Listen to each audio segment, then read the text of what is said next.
Hello, hello. I'm just checking my quality, don't mind me.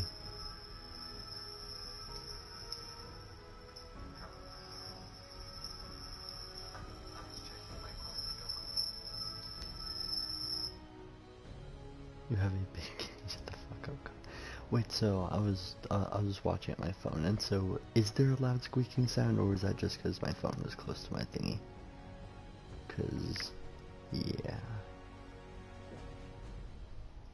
cause that'll be really obnoxious if that's really there. No, yeah.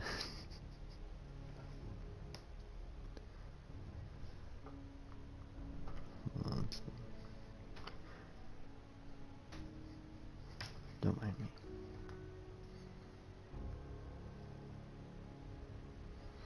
I just need to, you know.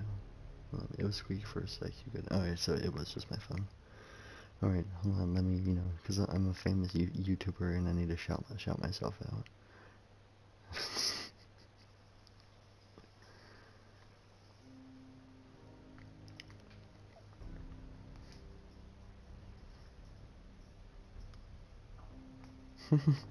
God, I just saw your message. Let's see. Everyone say hi to Snapchat. Hold on. I'm gonna have you guys both say hi in the comments, and I'll take a picture.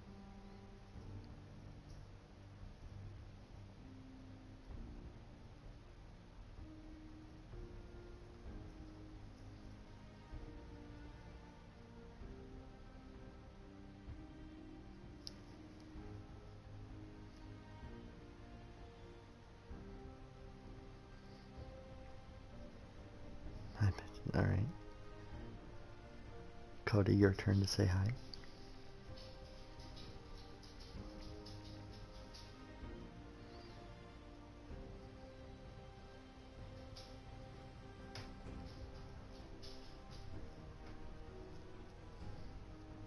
Okay, there we go.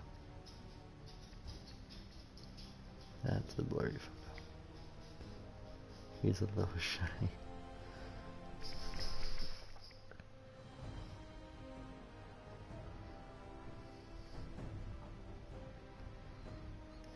And we are live.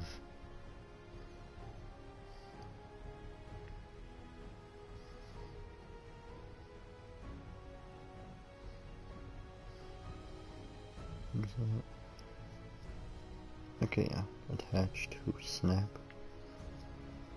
And send to story. Okay.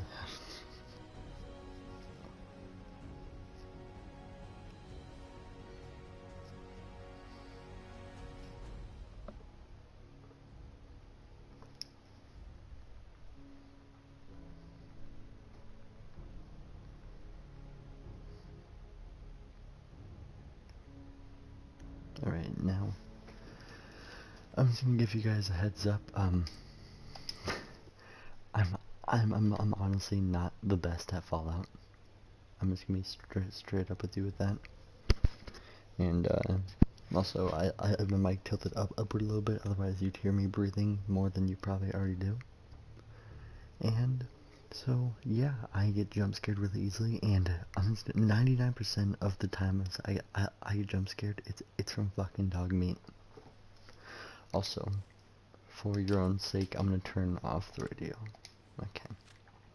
So now you just gotta watch me play in awkward silence. But yeah, and this is also my first time using an automatic weapon. Oh, hi Spencer. Oh. See, professional. I honestly don't know if there's any more. Like I heard more of them, but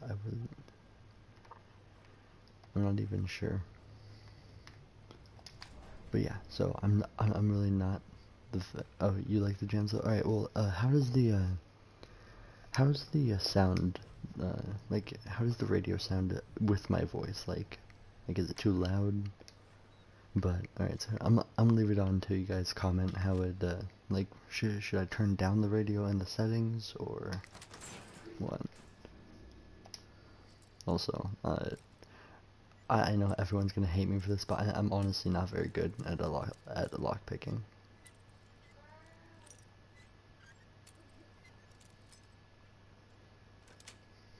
I mean, yeah, I did that. But yeah.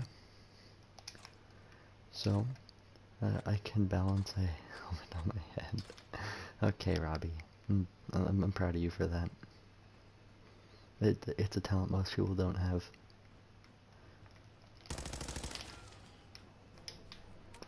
But honestly can't hear radio, so you good. Oh, okay. Dog meat. You stole my last name. I think it's pretty bad how that's the first time I ever noticed both you had the same last name. Also, I may you all, I may you, fucking, you may all think I'm like PewDiePie material, but I'm really not the best at commentating when I'm alone, and so it's gonna be a pretty pathetic attempt. I got diamond driven. Oh, fuck off, Robbie. You're, screw you and your cav.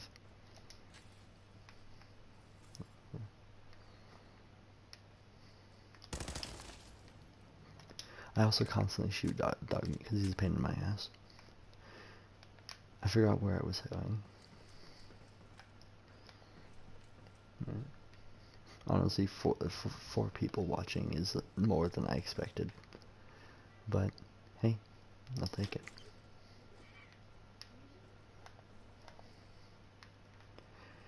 The only thing I really upgraded in this game are, let's swim this up and say hi, gotta go. So now everyone, Night Spencer, thanks for dropping in. Thanks for boosting my confidence a little bit. Make me think that I had people who watch my videos. Let's see, Night. Coda, look at you being so social.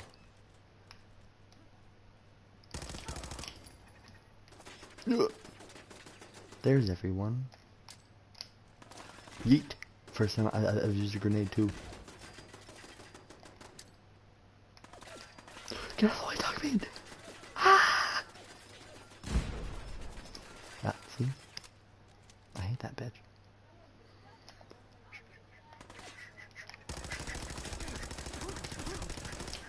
Oh. Also, one of the reasons why I'm so bad at the game is I never have any stim packs. Ooh. At least it blew it up. Alright. Here we go. Dogmeat, I appreciate you for once. 5 people? Wow. I honestly only expected Ryan to show up here. And so, I feel pretty good. Ow!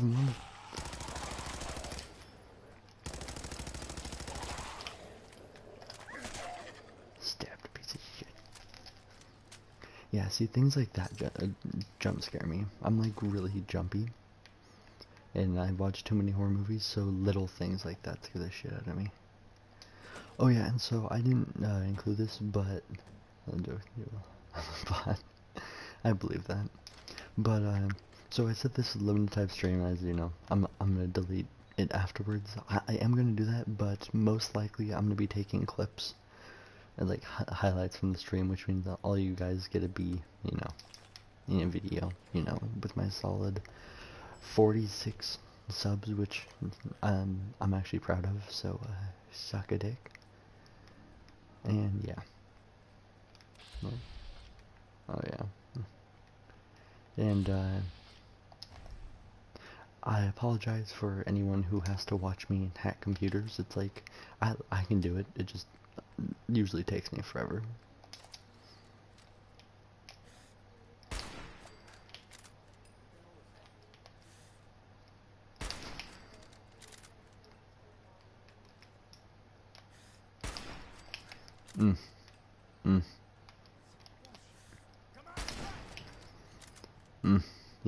These are tasty.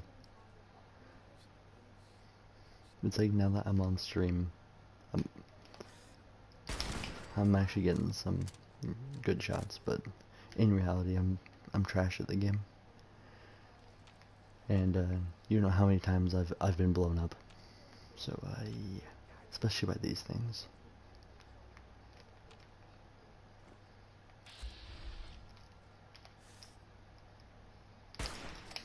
Mm. Don't mind me moan every time I get a kill. Ah, so I have graphics control.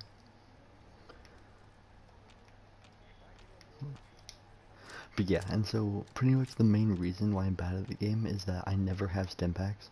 I you know, I just never find them.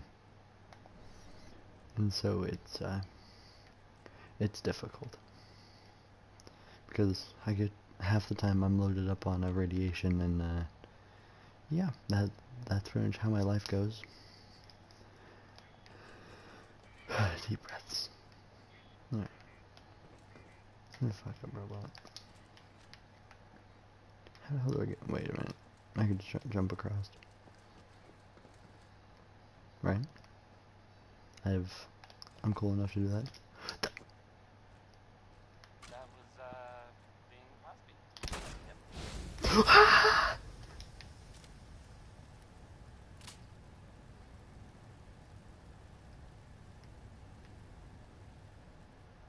Coming to you from, I blame you. the Jewel Green Button on your right. Huh? Green. Me, Oh, the, oh, wait a Great Green minute. Button Jewel on my... of the Commonwealth. It's Right there. Diamond City Radio. Wait, can I shoot it? Knocking. Probably not. Who enjoyed this No, I next don't one. think so. It's short, and it's about telling people Yeah. Yeah. go away. Alright. There's... Come on. There's gotta be some other way up. I mean, technically I'm not even supposed to go up there, but I'm curious. On when you're up there, look right. If that's a button, Coda, I'm so I hate myself. See, this is why I need this stream, because I can't do anything in this game without people telling me how.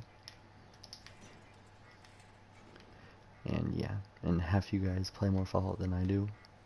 I just got bored and I watched the Fallout 76 trailer and I wanted to play Fallout again. Oh, Stimax! And so yeah, that's why I'm here. Cheers. E. Love when I don't do melee attacks. Use VATS. Nah, man. VATS for pussies. Actually, no, they're not. Anytime I'm walking around, I'm constantly spamming left bumper because I'm a pussy who doesn't want to get jump scared. I'm just gonna pretend I'm reading this. Stumped, yes.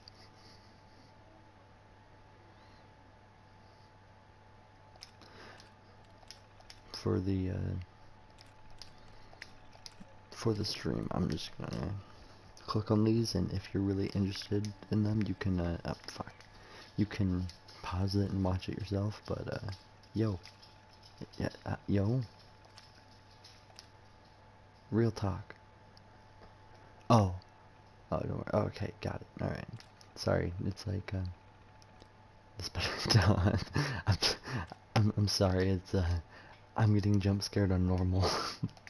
I didn't even choose this setting. It was kind of just here. If I was on survival, I'd be dying 24/7. You know what? Can I change it mid game? Wait. Wait. So does survival turn off VATS? All damage and the chance can legendary survival adds up different challenges. No fast travel and saving only when you sleep. See the I'm gonna die so often. Should I do it?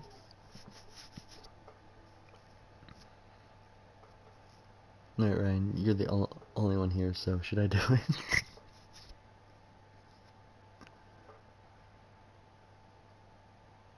Hold on, I'm also gonna check if I can record midstream. Okay, yeah, I can. Yes, do it. Oh wait, Coda's still here. Okay. Alright. Is no fast one when you sleep? Is sick. Oh, great. Reed's here. Wait. No. Okay, yeah. Wait. Oh, are you kidding me?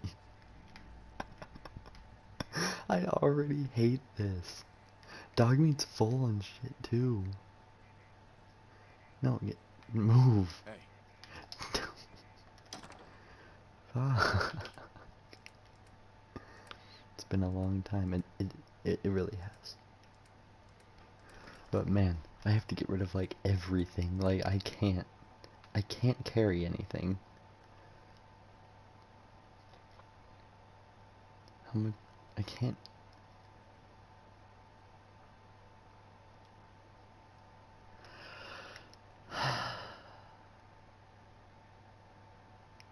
Oh great, Tracy's here. Okay. No, hold on. I'm gonna make dog meat carry some stuff. No, don't sleep. Hey. Ryan, why?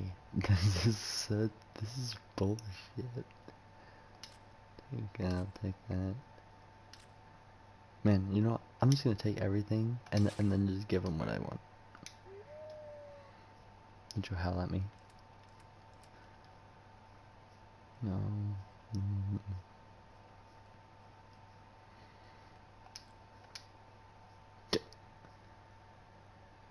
Are you kidding me? Dog, you're a little bitch.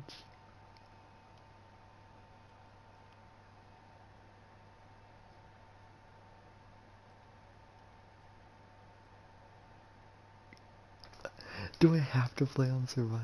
What's up, my name? Oh, Chris is here. Great, the viewers just went back up. Do I have to play on survival? This is ridiculous.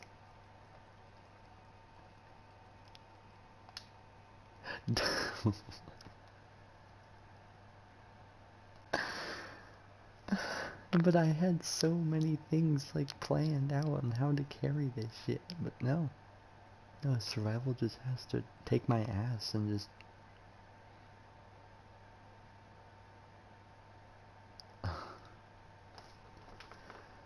Whatever you want. I might turn it back down because it's like starting on survival is one thing. Resuming on survival is another. Hold on. Shut up.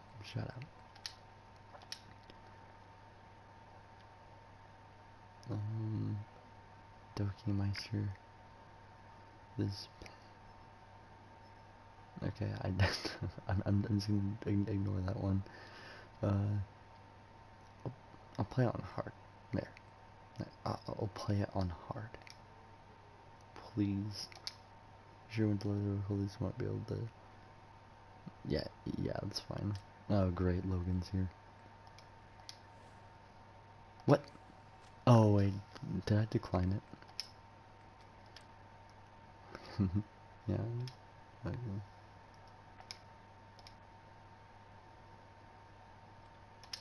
Yes. Alright. Okay, time to dog meat. Heads Little up. bitch. Wait there. No, trade. Little bitch.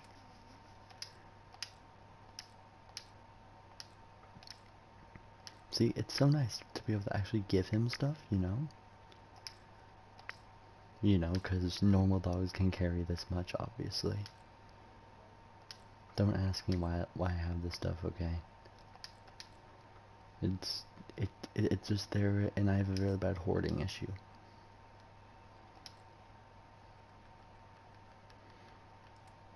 And I had him like...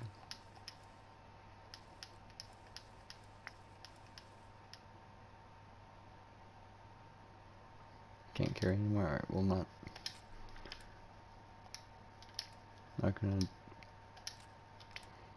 gonna make me carry this stuff. Yeah, you take that. Why did you smile like that? Because I didn't even look at his mouth. It's because he's happy, Tracy. He's happy. You leave dog meat alone. Alright. Wait. Heads up. I didn't give him the teddy bear, did I? You know, companions are only there to be your bitch. I mean, dog means a male dog, but... Hold on, where's the teddy bear? I want to see him play with it again. Junk. Up there they are. Dog meat will carry this. Okay, he will. That's a fake smile hiding real pain. Right here. Hold on, I need to make him put on his stuff. His cute little stuff. Wait, can I put that on him? No, I can't. I mean, my child looks a lot like a... Not red banana. I want the skull one. There we go. Cutie patootie. Play with it. Cutie. Good boy. Alright, you see, now I feel like I'm actually, you know, having a playable game. I'll never nut in my butt. Yes. Multiple times. Where am I headed? Oh, this way. Don't mind me. I probably should have just eaten there because I wasn't in the middle of a fight. But hey, don't yell at me. Yes, I'm only level 10. I haven't been doing any story missions whatsoever. But now that I'm in stream, I'm going to be doing a few of them so I can actually not just wander the plains like I usually do.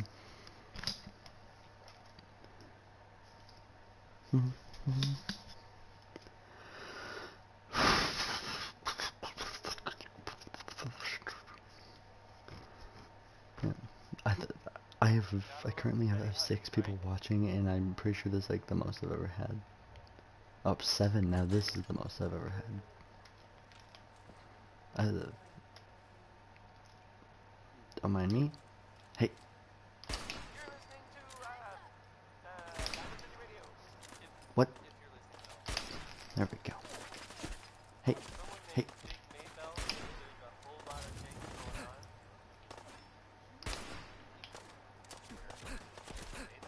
Don't mind me being the best at getting cover. Oh, hello.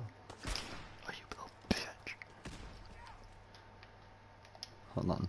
Alright, I'm gonna show you how to properly prevent reds. See, you eat a bunch of stuff that gives radiation, and then you just let it happen and don't actually care. That's how that is how you play Fallout. No scope. Are you fucking kidding me?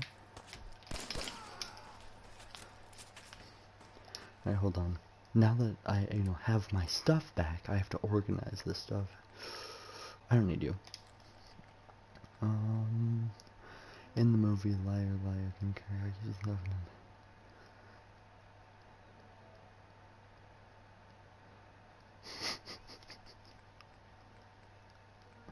Oh, okay. I actually do remember that part.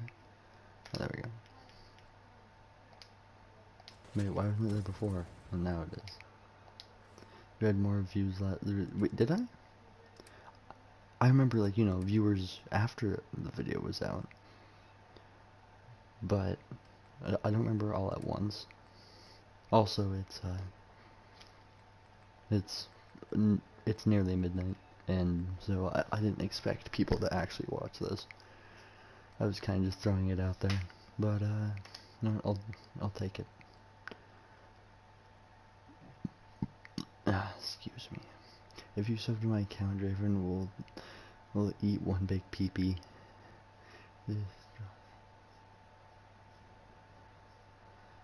Daughter of the Cosmos, Draven Game. Minty. I'm so confused right now. I don't even know if I want that in there. I already have that right there. Alright. Professional gameplay.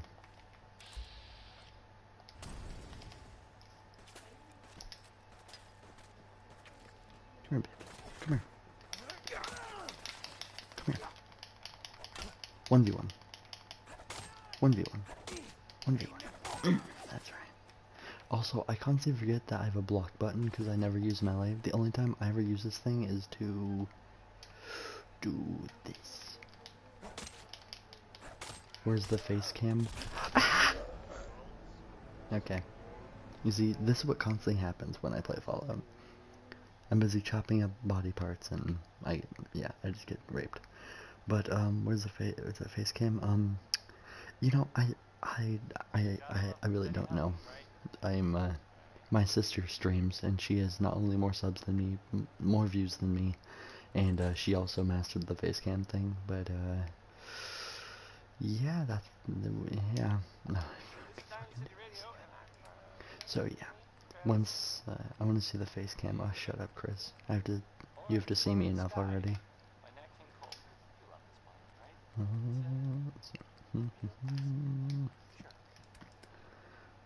Show his face cam. That will take like actually it probably won't take too long to set up, but no, too much work. I've never used a face cam, so I don't know why it's a problem now.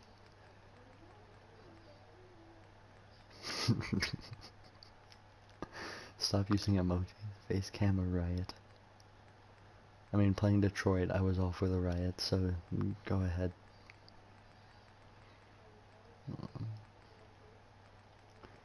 Where's my little baby? There she is. Stop using emojis. Alright.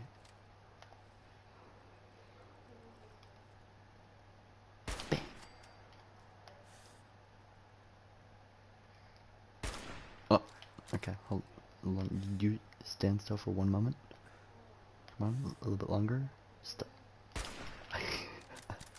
Even this game hates me.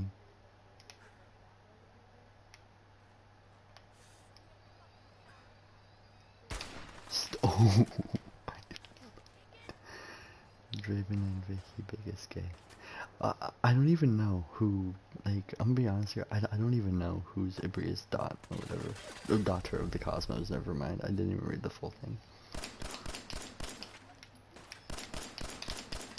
I feel like it's when you just, like, change your names. Hey, you never know.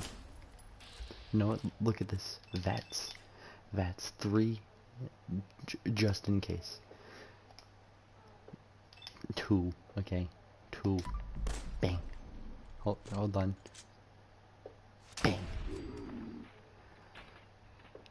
and ow, it's the man cheat on Vicky with, the man you cheat on Vicky with in gym.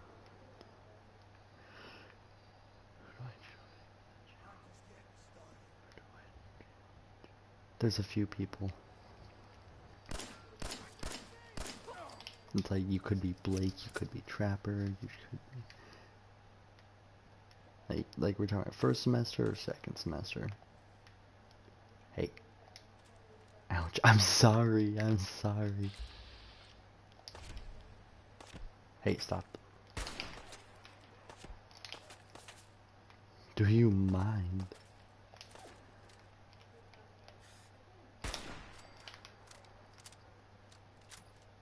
No scope. Right in the pee-pee. Yeah, I'd probably want to die after that too. Hold on. Let me properly do this. I swear.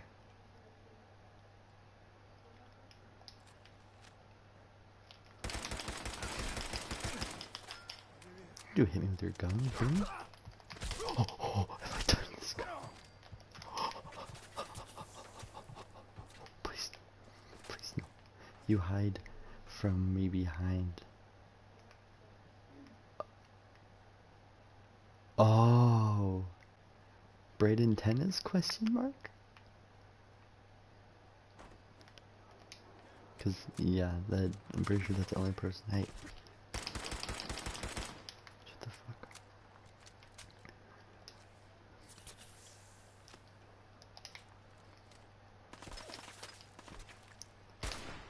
What?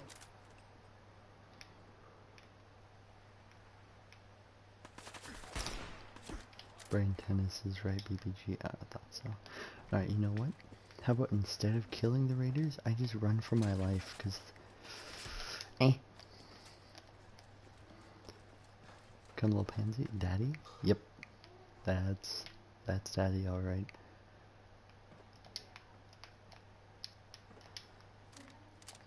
Yeah.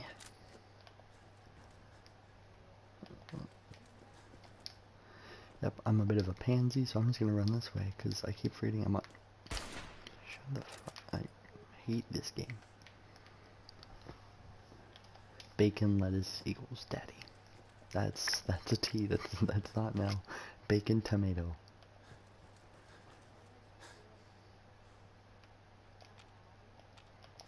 Man, please don't have any ghouls nearby. 360 vats.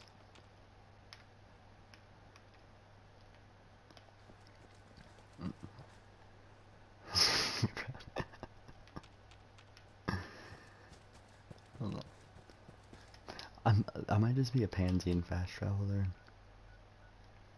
Where is it? Yeah,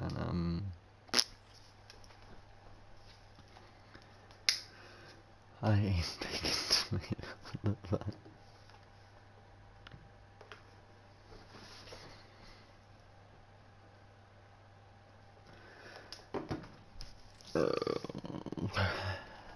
Interesting day, interesting day. Hey B, give me your muns. Took her. No, I shot. Just a ticket. 100 bottle caps, that's nothing. Give me more. So we've been talking.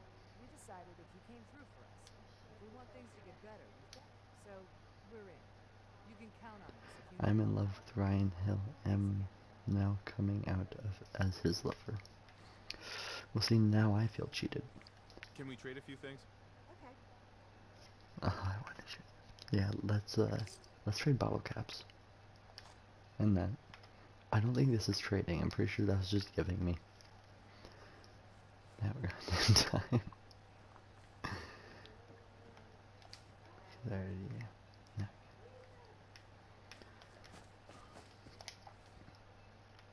Let's be a pansy and fast travel here too. Oh. Aster Blaster.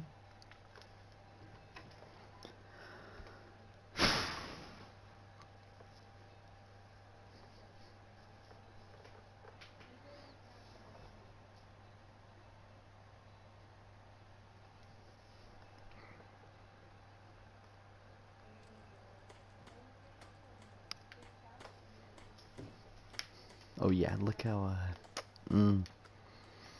that one's not even wearing pants, missing an arm, missing a leg. Why can't you? Read once in on his action.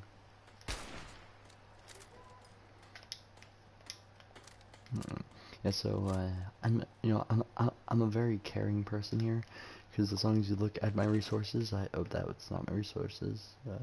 No, we're just we're okay. Hold on. Song by There we go. I haven't taken care of this place at all. I kind of just make it so they can live here and that's it.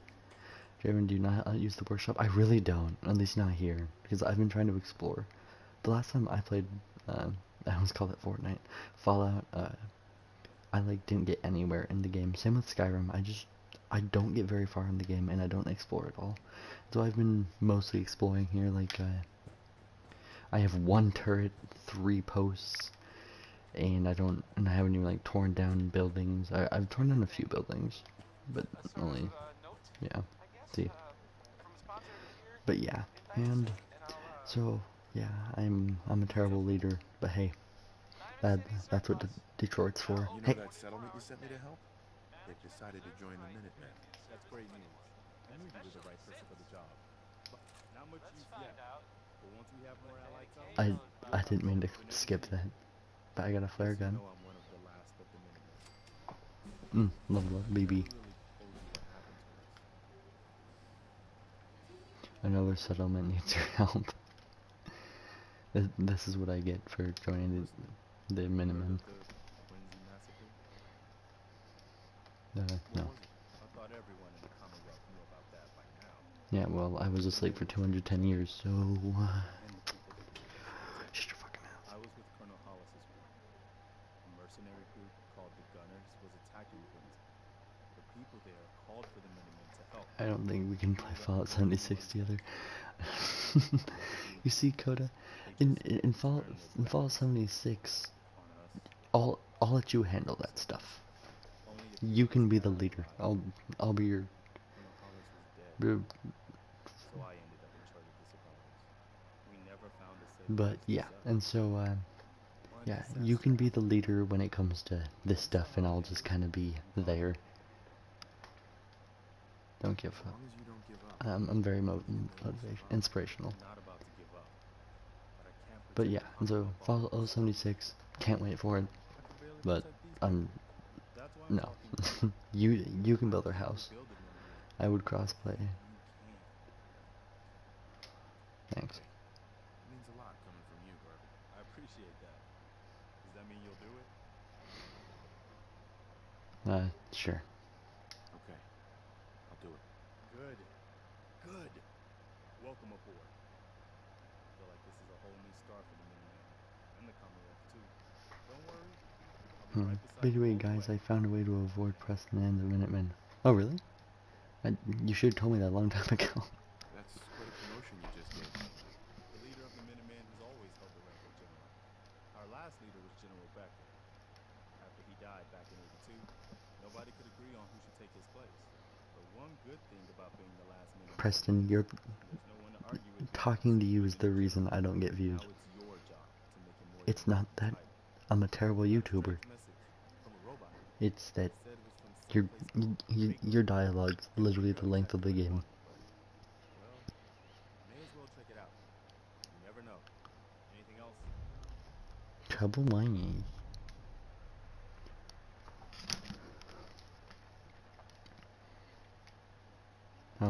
Let's, okay.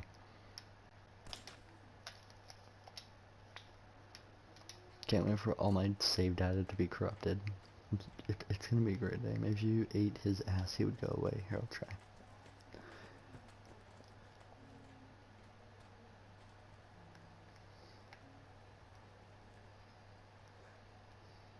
Tracy, it's not working.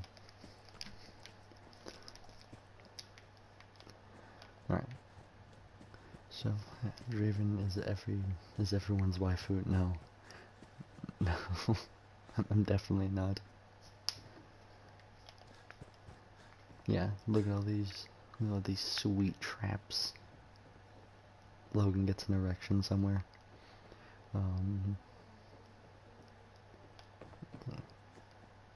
This isn't right. He has too many body parts. Wait, can I cut off this guy's... I think I can, right? Yeah, I can. Come on. Come on. Traps are gay. Thank you, Coda. There we go. Almost done. Tap that. I'm sorry, dog meat. Get out of the way. I'm dismembering it. Stop. There we go. The perfect man. That was the wrong button. So as the flag arm comes off.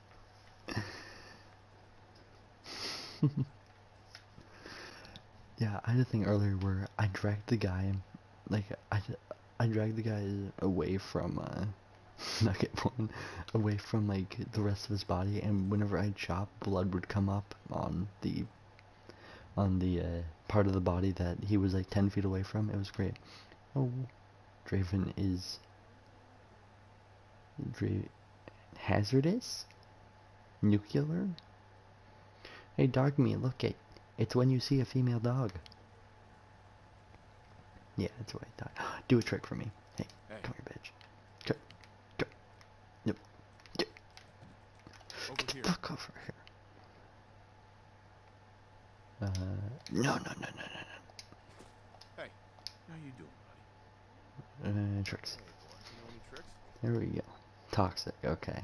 Sorry. That wasn't... Aw, that's cute. I like that totally didn't even click. I'm like, oh, nuclear hazardous. Nope. Also, should I really be doing the Minuteman mission? Because I have a few others I can do.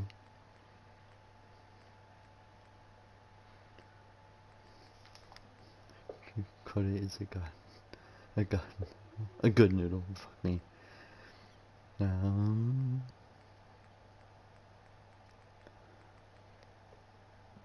Kind of want to go to Diamond City, but I feel like I'm gonna mess up and everyone's gonna hate me there.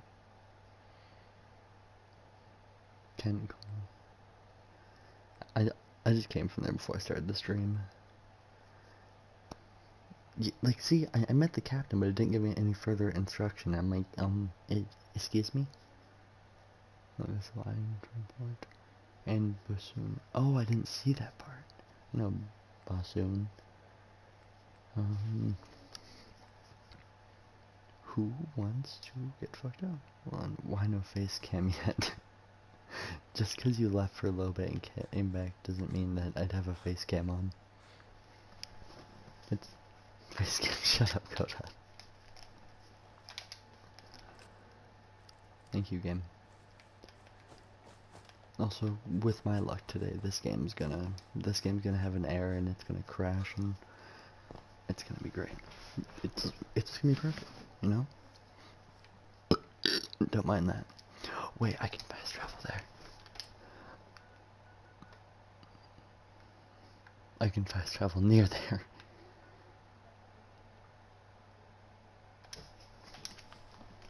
Alright. Do it. It's so much harder. I mean, I am wearing a Fallout shirt right now, but it's whatever. For harsh language, shut up. I'll ban you from my Minecraft server. Oh, my tummy hurts.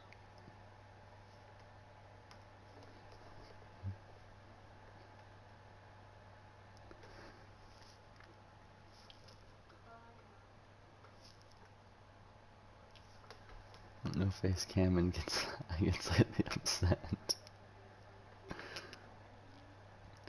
6 viewers, ooh.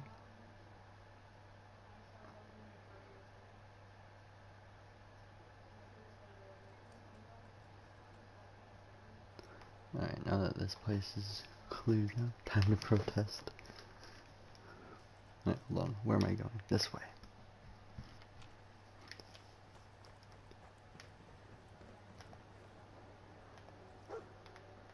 Dog found something. Oh yeah, I still haven't gotten his name dog meat yet. What did you find, dog meat? Oh. We'll just take that. Cutie. I don't need that though.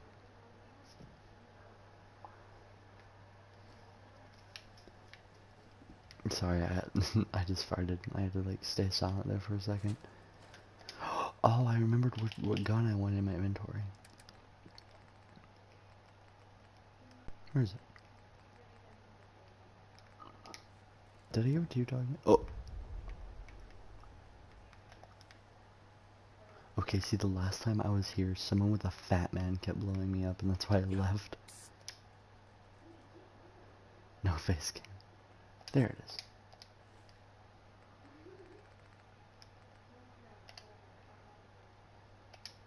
There we go. You just heard. Ooh. Oh. This is doing a lot less damage than it should. For being a weapon that literally has explosive ammo, it's doing pretty useless. Dog meat, thank you for being my body shield, okay? What? Ready to watch this sick Matrix stuff? I never have ammo for this thing. Wow. See? He made it. He made it. He Matrixed it. Boom. Also, playing too much Fortnite has got me into the habit of like jumping around when I fight. Yeah, so here I am. Brahim shot. Postal scroll. Oh, I'm not even supposed to be in this direction. Wait, am I? Kinda? What? It doesn't seem to be doing anything. Oh, I'm in danger, which means those things probably heading towards me. Don't mind me. Someone link my video to a PETA over Twitter or something.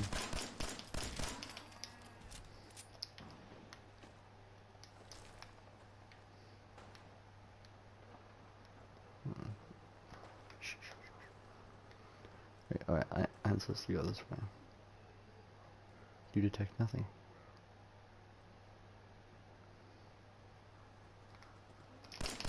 Oh shit. You're not supposed to be here. Don't mind me. Hold on. Oh. Hey. Oh, I forgot. I need to heal. That's a thing. Critical bitch. That's right. Tell Laura to set up your face cam. Honestly, she's probably using it right now. No, shit. This is why I don't fuck with big cities, man. Because I never make it. I'm such a fucking low level. Speaking of which, I need to level up.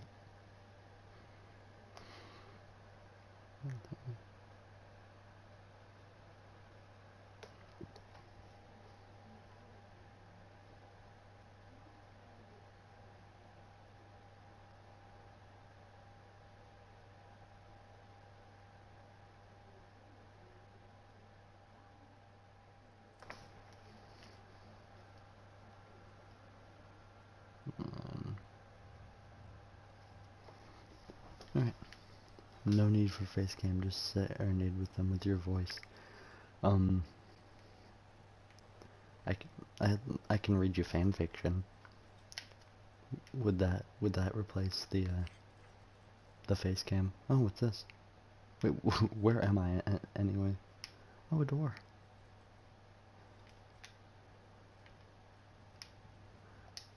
Boom.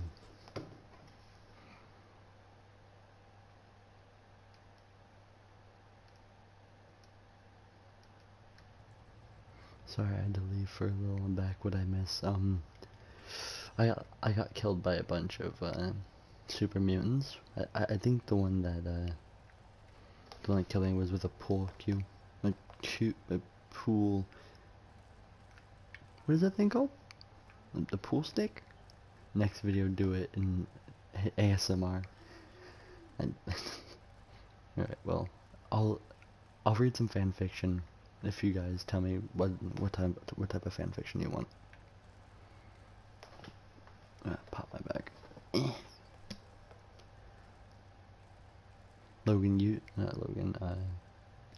Cody, you said Dan, and I'm really hoping you're not saying Dan and Phil, because I don't want to read that fan fiction. But yeah, I'll read Harry Potter. Now, is it erotic fan fiction? Like, do we need some Hermione? Hermione? Hermione. Misspelled.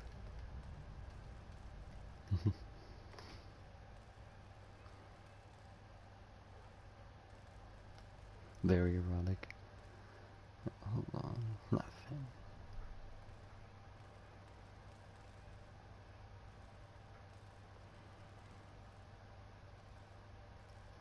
Wii Sports. Here's one, and Ron erotic fanfiction. Alright, hold on. Let me see if I can find one. Harry Potter. See, this is why I have to delete the stream after it's done, because yeah. And Ron. Either not Ron.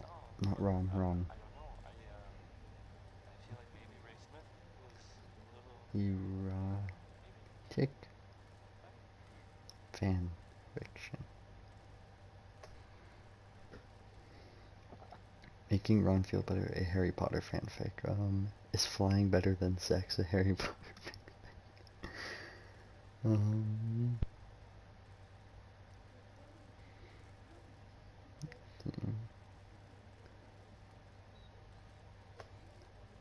Happy ending. I'm just gonna quickly Caillou. See how loneliest. Longest piece of literature in human history is a fan fiction. This subspace is loosely based. Hold on, I'm scrolling through a fan fiction right now and seeing if this is a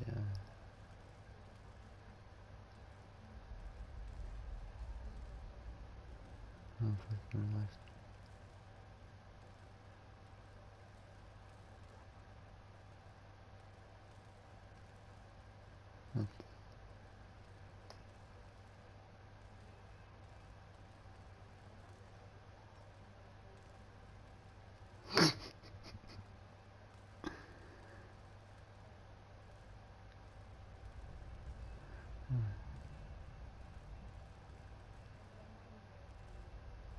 So it's like, can you crunch a chip by the microphone? Oh no, it's so loud. Like this mic picks up a lot. So it's like this fan fiction. It's like they have like erotic stuff in it, but it's pretty much just talking about riding brooms, and that's not about penises. Let's see if there's a Caillou fanfiction.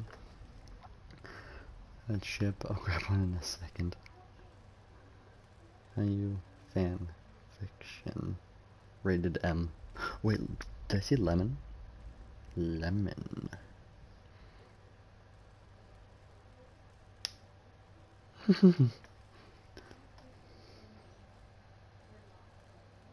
Wait, this is chapter 2? There's a chapter 1. I want to read that one.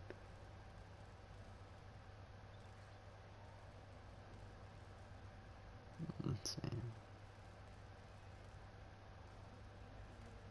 see. Fuck.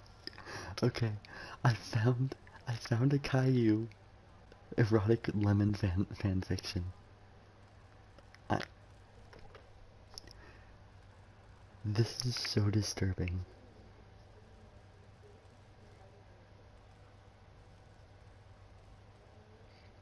Oh,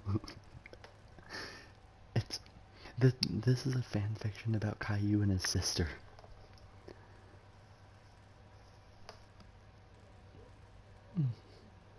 Fuck, Yuri, don't text me.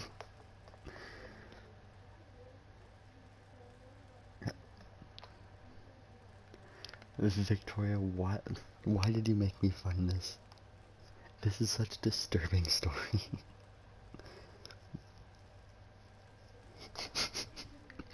They talk like children.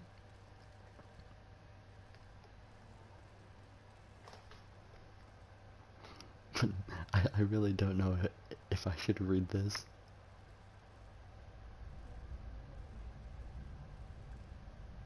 I know about you guys, but panhandling turned me the fuck on.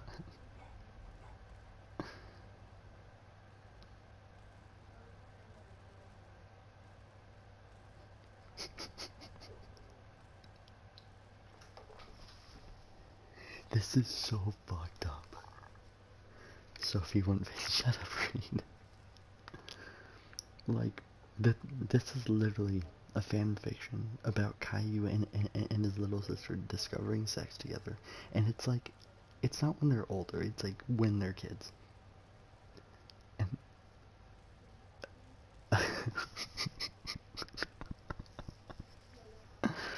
oh. Read it. Read it, stop teasing us. Wait, read again? Okay. So, alright, so this is chapter 2 of Caillou, Rosie, and so much more. Caillou discovers. Alright, so It had been 3 months since Caillou and Rosie's little fun time. After the first time, they promised to each other that they would not do that again, no matter how good it felt. It was Friday, and Caillou had just come home from daycare with his mommy. As always, Rosie was there to give Caillou a big hug when he got home. Rosie, Caillou, Caillou, you home. Hi, Rosie. Caillou, why don't you take Rosie... No, this is Mommy. Caillou, why don't you take Rosie upstairs to play? I have some work to do in the kitchen. Okay, Mommy. So Caillou and Rosie ran up the stairs to Caillou's room to give Mommy some peace and quiet. Caillou walked right over to his game shelf and pulled out a board game. Caillou, come on, Rosie, let's play. No, Caillou, I want to play this. And then Rosie proceeds to pull down her pants and panties down, revealing her vagina, and starts to touch and rub it. Caillou runs over and grabs her hand to stop. No, Rosie, that's bad. That not bad, that feel good. Caillou could not argue with the fact, but still, he didn't want to break his promise. Rosie, remember, we made a promise not to do that again. Rosie, still fondling her vagina. Me not care, me like it. Did you find the first chapter? Yeah, this was the first one to pop up for me. Let's see. Caillou could not resist much more. He had a very naughty feeling about his sister ever since that day 3 months ago. His penis started to get hard and erect. Rosie noticed it immediately. Rosie, what happened? What's happening to your pee-pee? Caillou looks down at his bulge in his pants and covers it up, his face turning red. I don't know, Rosie. Maybe because I'm seeing you half naked. Rosie, Caillou now see me fully naked. And with that, Rosie takes her clothes off and completely shows it all off to Caillou. Caillou can't resist it anymore. He strips off all of his clothes too, in parentheses, revealing his little erect penis, and shows off to Rosie. Yay, Caillou did now. Shh, Rosie, keep it down. We don't want Mommy hearing us. Whispering. Okay, Caillou. So then they both jump on Caillou's bed, lay down on their backs, and start playing with their privates. Rosie, that feels good. That feels so good. Caillou, yeah. Caillou got an idea. Hey, Rosie? Yeah? Can I touch your pee-pee? You can touch mine, Rosie. Okay. So Caillou reaches over and puts his hand on Rosie's vagina and starts to rub it. He starts slow at first, but then speeds up as Rosie moaning with pleasure. Stop, Caillou, me need to pee. No, you don't. Trust me. So Caillou keeps pleasuring Rosie until she finally has a dry orgasm. She just lays there panting, face all red and sweaty. We should stop trying to be a gaming channel and start reading borderline fucked up things.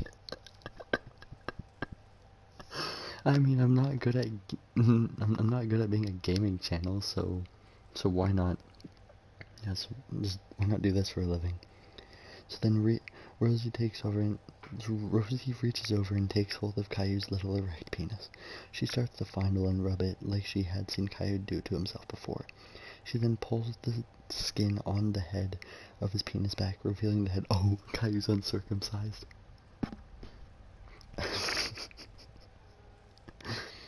Revealing the head, Caillou's laying there moaning with utter delight.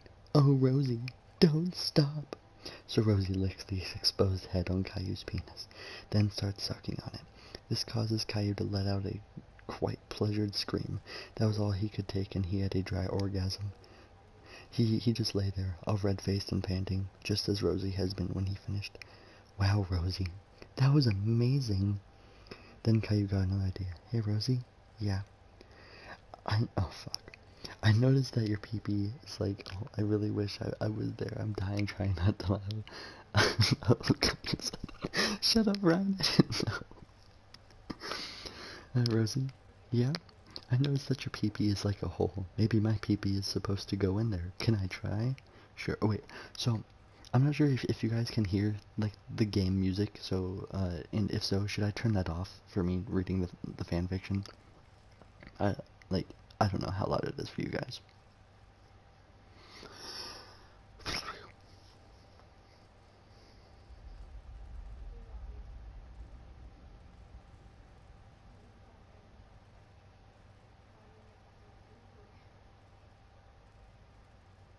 Can't hear music? Okay. Alright, back to reading the, shut up and keep reading. Okay. Turn on face, I want to see your face reading this. Cody, you can imagine my face reading this. Like, guys, the FBI is gonna be at my door any minute now.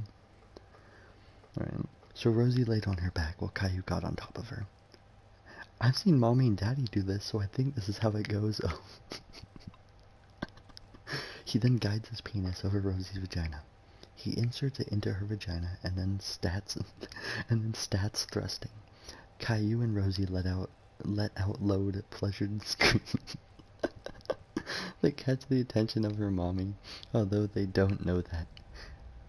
Hold on. Yeah, because the FBI wants to hear you reading it too. Yeah, they'll just burst in my door and kind of sit on the couch. Well, let's see. Caillou continues thrusting for another minute until they both reach their limits and have another dry orgasm. That's when Mommy bursts into the room and sees the scene. Caillou naked on top of a naked Rosie with Caillou's penis in Rosie's vagina. Mommy, angry tone. What's going on here? Caillou and Rosie both turn around and look at the door and see Mommy standing there, looking very upset. Caillou jumps off of Rosie and tries to play innocent. We were just playing. Yeah. Mommy, still angry. Really? Well, what do you call this game? The happy game? Mommy gives Caillou a stare that, if looks could kill, Caillou would have been dead 3 times over. Mommy, really angry now. Well, you know very well that you are never supposed to do that. And your sister, no less. She's 1 year old. Spanks Caillou. Smart enough. And, yeah, Tracy, I was expecting the mom to hop in, honestly. At this point, Caillou starts to cry and Mommy grabs Rosie in her clothes and takes her out of Caillou's room. From that point on, Mommy never let Rosie and Caillou be alone together ever again. But every night, both of them would jack off in their beds and relive the fantasy they shared. The end. What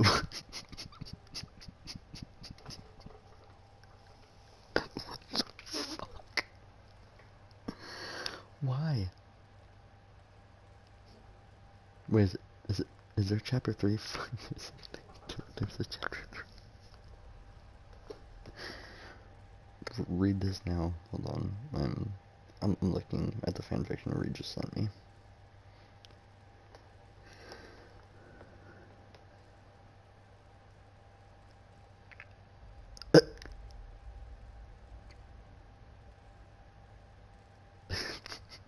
Cure depression, Draven, that's why.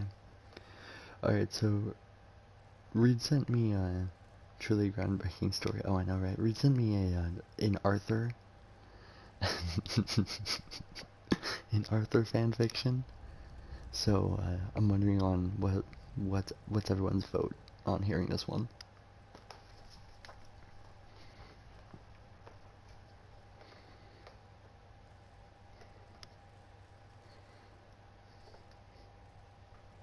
Don't ask. Code, it sounds like you're getting off to this. I vote Crunch Chip by microphone first, then Read. Okay. Okay, fine. I will please Tracy by grabbing a chip real quick. Hold on.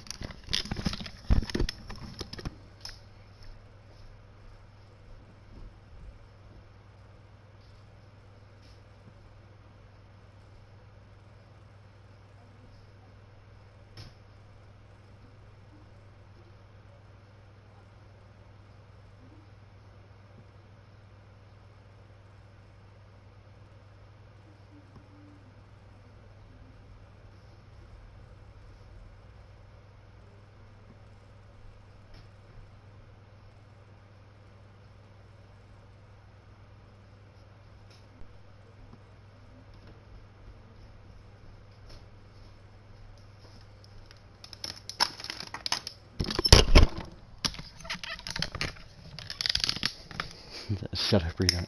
I'm back earlier than expected. Alright, so wait. Am I supposed to crunch the chip or chew the chip? Because the people who have played with me know how fucking loud that is.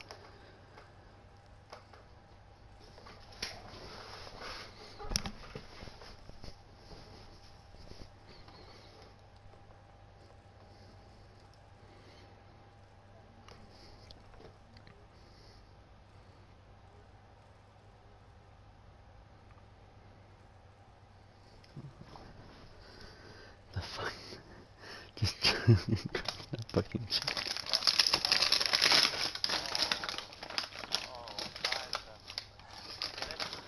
Alright. So, this is crunching.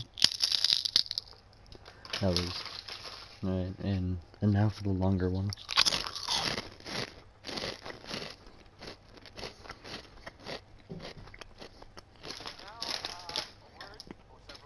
Okay. Also, I think I turned down my mic sensitivity a little bit, so I don't actually know how loud that was. Yeah. Louder, you slut.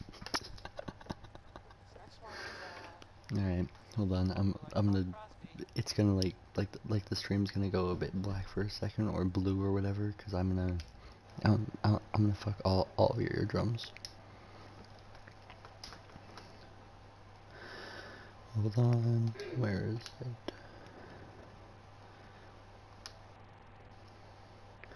Audio devices. Microphone level. Alright, how's this? Is this any louder? Supposed to come and finish your dirty bitch. Get a drink and gulp as well, please. So, is this really loud? Right, it's not like when you get a read. Getting ready to masturbate to this. Alright, so is my mic really loud now? I turned up the sensitivity, but I'm not sure if it actually worked.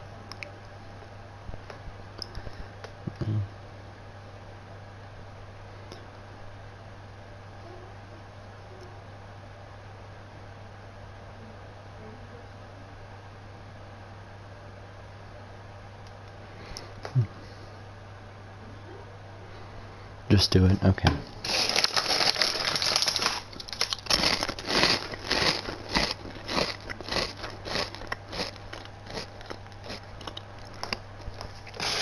Or now for a bunch at once.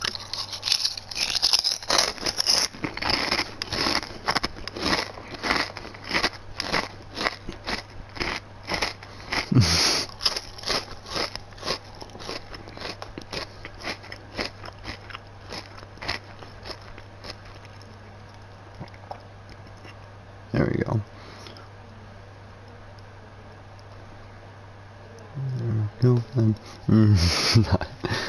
Alright, yeah, I know, right? Quality content. I'm turning my mic volume down because I don't even know if it made any difference, but just in case. Okay. Alright, you guys are ready for this Arthur fanfic? Because it's here, and I don't think that there's any going back now.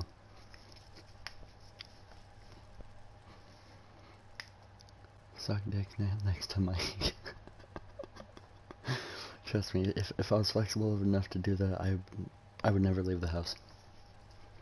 Alright, it was great, trust me. Right. Are you all settled in? Lotion one hand, tissues in the other, ready for this Arthur fanfiction? I'm a trained professional.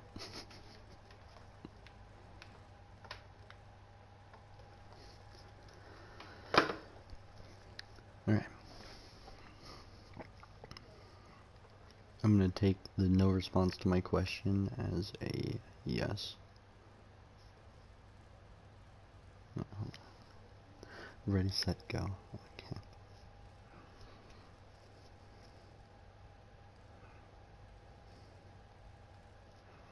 What? You're raw for Arthur. Alright, here it goes. One beautiful morning, Arthur woke up in his dirty bed. It was completely soaked in cum. That was an amazing fap, Arthur said as he got out of bed and headed towards the shower.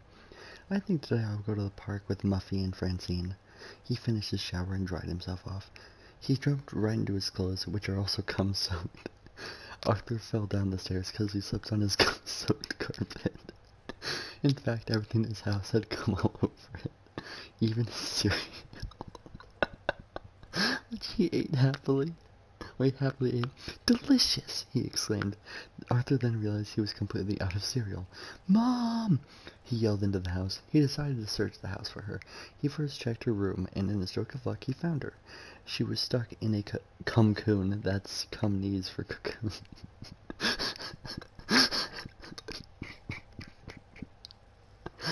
Mom, we're out of cereal, said Arthur. Would you mind helping me, you little piece of shit, she attempted to say as Arthur departed from the room. Arthur decided it was time to take matters into his own hand, and by matters he meant his dick. Arthur strutted into the store, dick in hand. He strutted into the store, dick in hand. He walked up to the cereal section. The boxes had cum all over it because Arthur did this every other day. He loved cereal. Nobody even noticed because he was like the leader of the town gang. Nobody messed with him, except for DW. She was the leader of the other town gang. Wait a second, I should have a picnic, Arthur said. That'll give me a good reason to go to the park. Next page. Oh, this is chapter 2 called NoFap.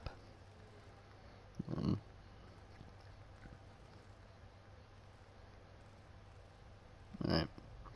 Chapter 2, NoFap. Arthur arrived at the park. He set up the tarp, the pattern on which was a bunch of little dicks. He laid out the food, which ranged from pot brownies to penis cookies. Once he finished setting up for the most perfect picnic he had ever seen, Arthur sent out the invites via Grindr. In the speedy time of 1 hour and 9 minutes, Muffy and Francine arrived in the park, sweating profusely. What up, yo? Moaned Arthur. He had gotten a bit too caught up in his fap session. Arthur, that's gross, screamed Francine. It's not gross, you're just underexposed. The male prostitutes I order do this to me all the time. Trust me, argued Muffy. Muffy's right, Francine. Get your jizz together, screamed Arthur as he orgasmed. However, this time was different than the others. No cum came out of Arthur's dick. Wait just a sec. Where's the cum? Asked Arthur. Let me see, suggested Muffy. She didn't want to help, she just wanted a close-up on some good dick. She examined Arthur's throbbing erection with a careful eye. She knew that Arthur had built up an immunity to going soft, so he was always as hard as possible. Muffy tried to hide the wet spot that had begun forming in her pants. It seems you have fabbed too much, Arthur, concluded Muffy. You need to go on NoFap. Dang it, I had some good porn I planned on watching, said Arthur. Yeah, well you're gonna have to wait an entire week, and you may not be needing that porn. I have plans for you. Arthur didn't actually have to go NoFap to fix his problem. He had just sucked himself dry earlier. Yes, he managed to suck his own dick. Aardvark's amazing. Muffy just wanted to be a victim to one of Arthur's famed coming after a week of not coming orgasms. What happened if I continue masturbating, huh? Asked Arthur as he began to stroke his dick. Muffy stopped him almost immediately. You die, stated Muffy. Chapter 3, Therapy. I'm not a real therapist, Arthur. Arthur, stop bothering me, said Binky. But you're you're the only person I could think of to talk to. I look up to you, ma'am. After all, you are your own sex slave, replied Archer. You're right. I'll help you. But first I have to attend to some business. Binky proceeded to handcuff himself and attempt to jerk off. He failed miserably due to the handcuffs cutting off one of his balls.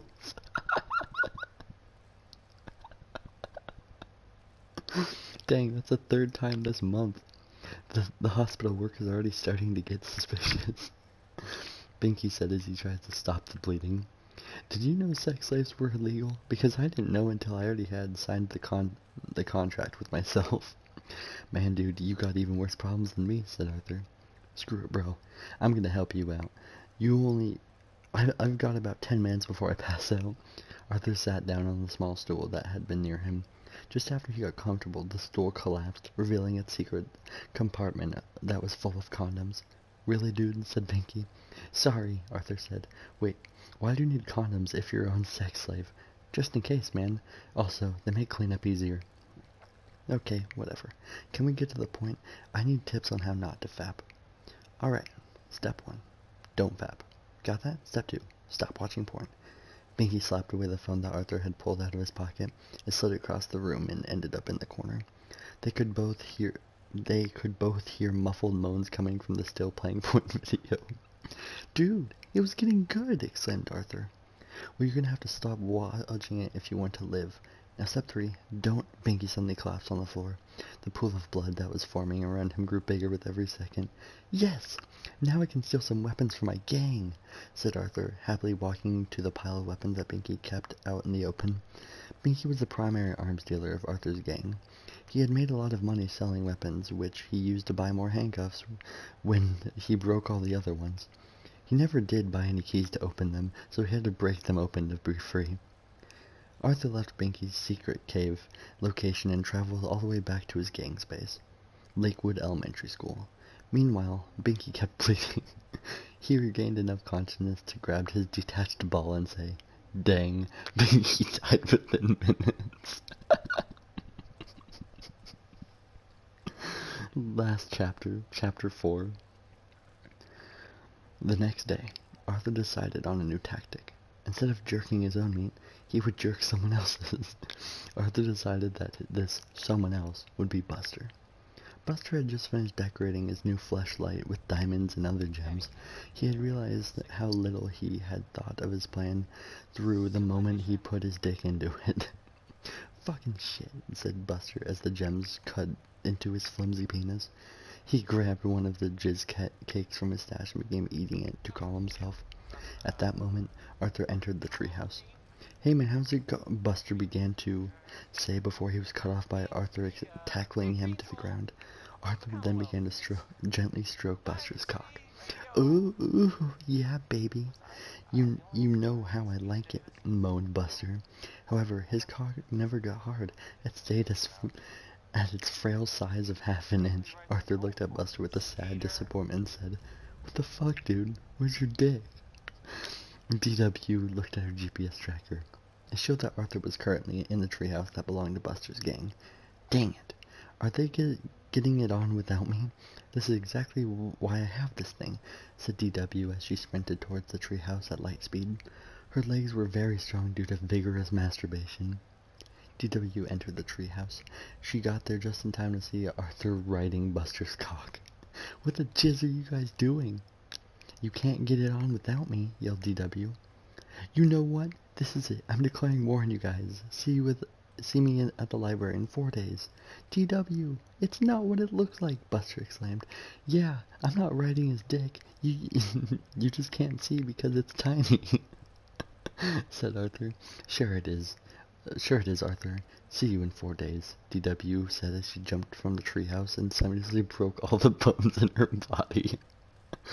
And that's the fucking end of the entire story. There's no chapter 5 or anything. Man, that was,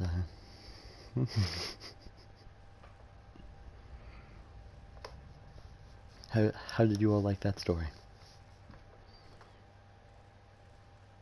I think this version of Arthur is the best version of Arthur. Yeah, I only popped a halfie when I like came twice watching the real show though, so I'm not sure. It's arguable.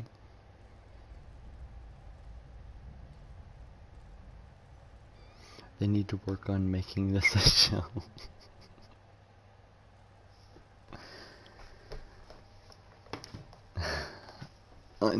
I need to stretch. That was too much FBI. Entertaining. Alright. Who else came? Draven fanfiction, please. Now, is that you asking me for a fanfiction, or is that you wanting a fanfiction of me?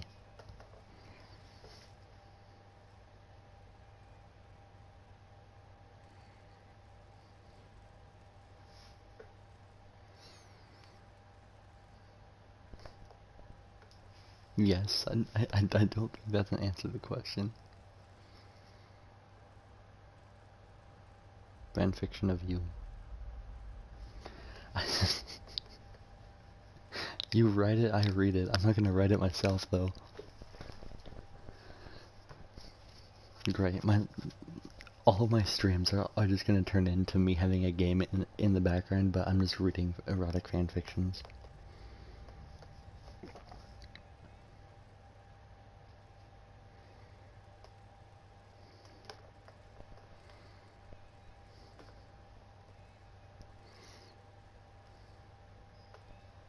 Fan fiction of you. Whatever fan fictions you guys want next, I'll read.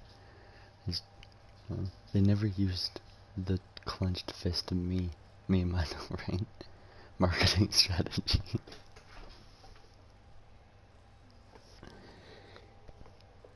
Arthur would be the prime fister. He would be. Like I imagine he'd like fist himself while jacking off.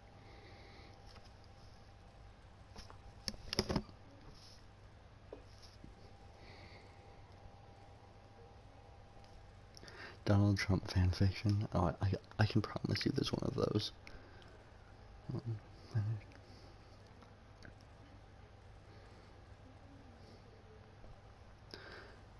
Mr. Lester the Sister Fister.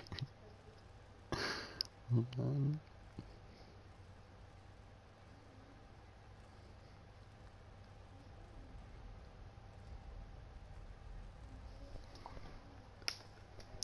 Alright, so Ryan, make merch. Dora fanfic.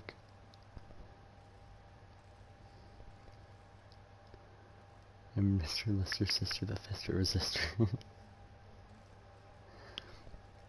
I can promise you there's probably one about Dora and Diego. Or Dora and Boots. Dora the Explorer. Fan fiction. Lemon. Dora wears the boots. A Dora Explorer fanfic. Dora and Swiper, Dora and Map. And Map.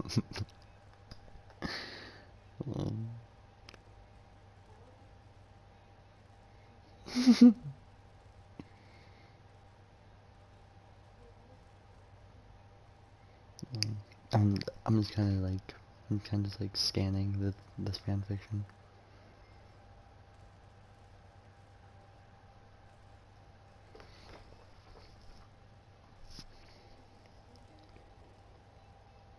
Yeah, this one's about Dora and Boots.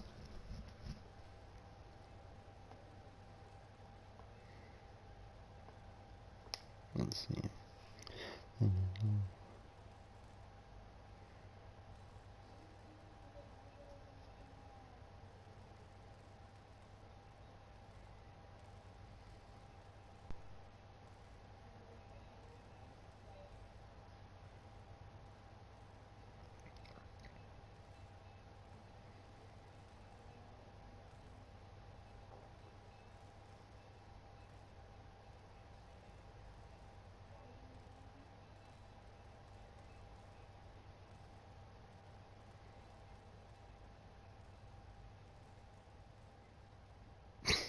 I mean, technically this one has Swiper in it, but he doesn't do anything. Alright, hold on. I'm finding a SpongeBob one, because there's 2 votes for that. And my search history is gonna be... Soul Juice is a SpongeBob SquarePants fanfiction. This is all in the same app, too.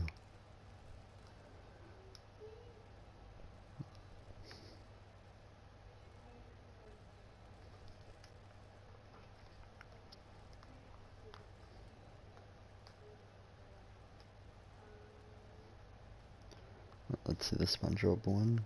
Isn't...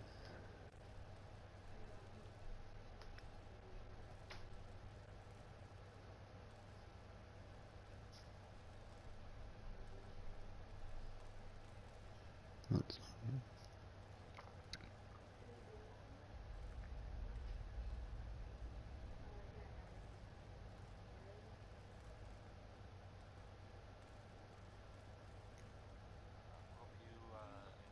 song by Warren Smith. This is more of like a fan fiction with a slight lemon. Squidward's Sexy Time, rewritten. Ooh.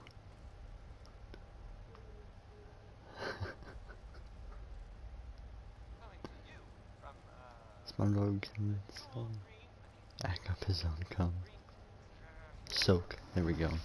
Soak. Great Green Jewel of the Commonwealth. It's Diamond City Radio. Louis Jordan is up next. Spelled Lewis, but don't be fooled. This one I can relate to because I don't like talking to people.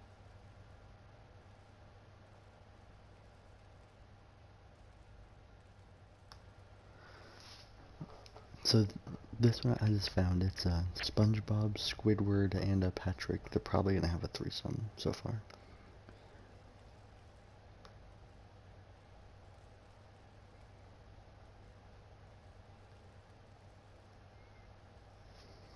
Man, that Arthur and Caillou one were like, but they were so graphic, and these are just like, they just sum up stuff.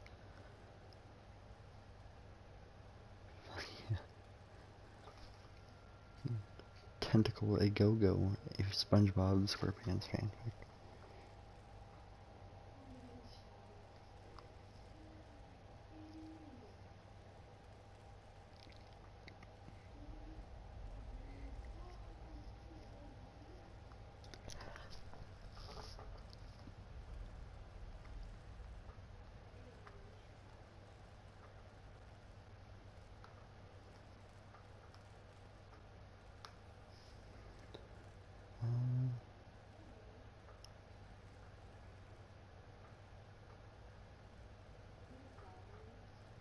TMNT fanfic. Yeah, sorry for the silence. I'm just scrolling through because we've read two amazing fanfictions, and all these are like I went graphic. These are just watered down.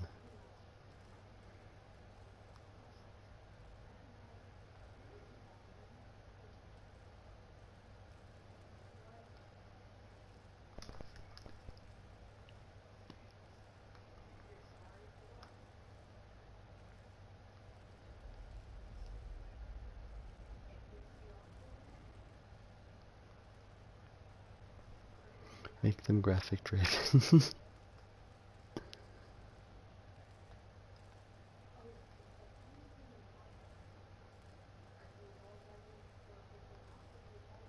So you're saying you want me to make up parts of the story, or you want me to find things in them?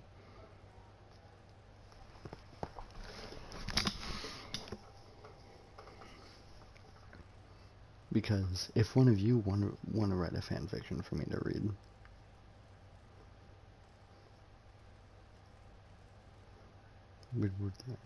let's see. Oh yeah, hold on. Let's search on Wattpad. There's some pretty bad ones on here.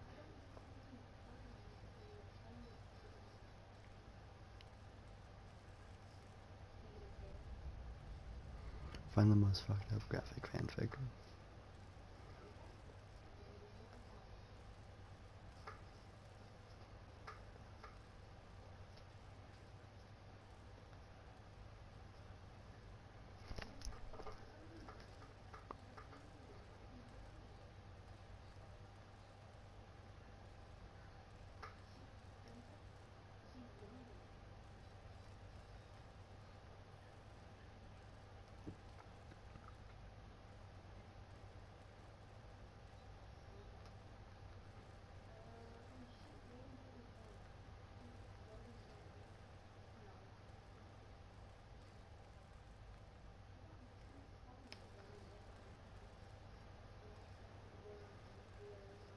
Wattpad, I don't want to sign in because I don't want people to see me fucking, like, what I'm reading.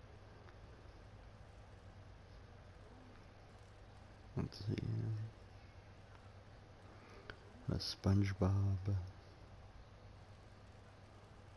Really graphic fan fiction. Fan faction. Nothing too graphic? No, that's not what I want.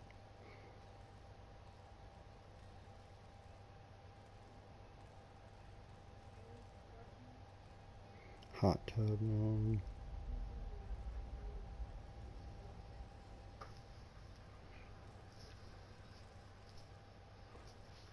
Man, I need, like, if you guys can fucking find me links, that'd be great, because I'm kind of just shooting in the dark here. And there's so many fanfictions. But half of them, like, aren't good at all, so. You guys need to find me some links. Okay, I'm ready. No.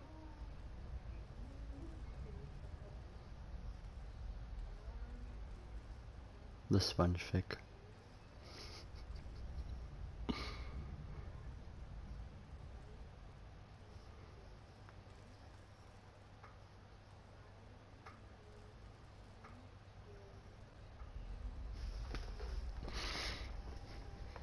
People just like join the stream and then there's just silence because I'm looking for some graphic SpongeBob fanfictions.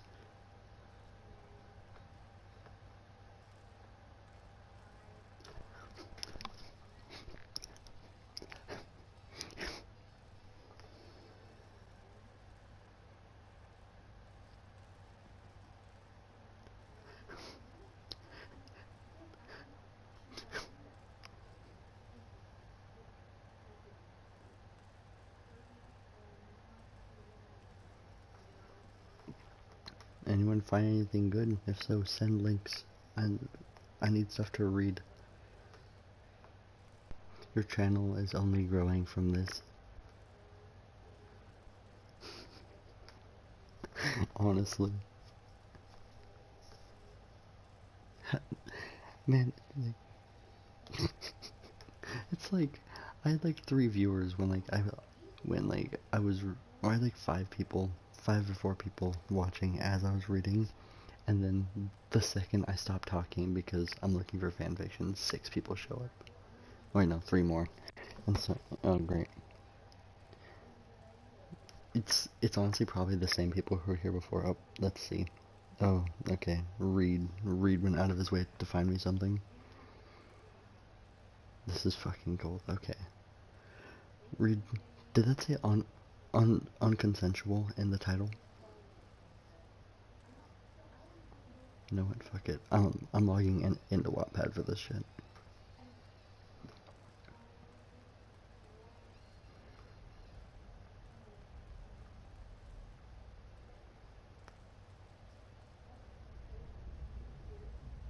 Got it.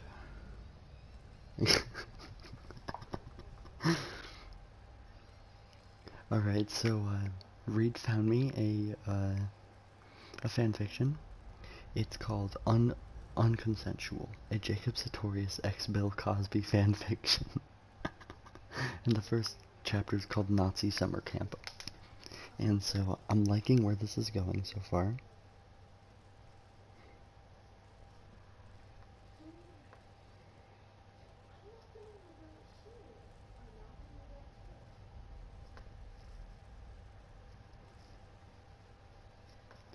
Alright, review warning. Alright, so I think you guys are ready for this. Alright. Hold on, quick ear rape with my chewing.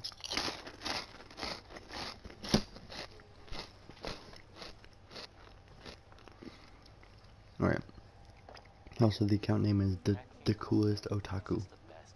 Which, that's definitely something.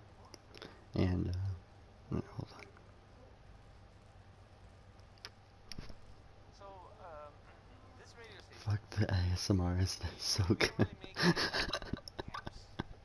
Shut up, Tracy. Well, some people help me stay in the air. People like this. Squatters. Own a piece of Diamond City history, and then beat people to death with it.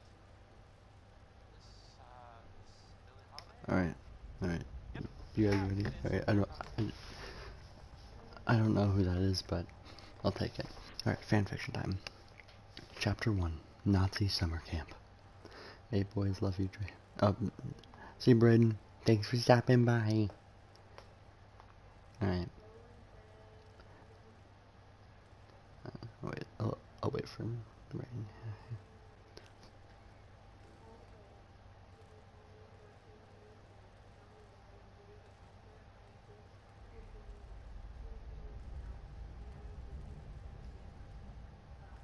How is there 7 people here? Like, are all of you that urgent to listen to me? Or okay, now there's 6. That makes sense. To listen to me read a Jacob Pretorius LX Bill Cosby fanfiction. All right, I've avoided this fanfiction enough. Let's get to it. I am. See, there's 4 people. All right, okay, I'm reading. Shut the fuck up. All right. Nazi summer camp. It was Jacob's first day at Nazi summer camp. He was so excited to make musicals in this wonderful setting. Jacob was on a bus on his way to the camp. He looked over at the kid next to him, and it was a Viner he knew, and was very close to him. OMG, LOL, I am so excited to go to Nazi summer camp. The Viner looked back at Jacob. LOL, I know, right? I can't wait to burn Jews at the stake. Jacob and the Viner exchanged a high five at the bus stop. We're here, boys, the summer driver said. The bus driver said in a thick German accent. I can't do accents worth shit. All right, Jacob yelled. Before we get off this bus, I don't know why I'm doing something. I'm gonna lay down the law. You'll be given 3 rules, kid. Rule 1: no screwing around. Rule 2: no hanging around the filthy Jews. And finally, Rule 3: no sex with immature 11-year-old fangirls. Jacob looked confused. Sir, can you say rule number 3 again? I didn't hear you. I said no fucking around with your fangirls, Jacob. Jacob didn't know if he could last the entire summer. He looked over at his Viner friend and said, how are we going to survive? We're going to have to make it somehow, his friend said. They got off the bus and started unloading their bags. A black man came up to them and helped them with their bags. Jacob looked at his face. He couldn't stop looking at the black man's face.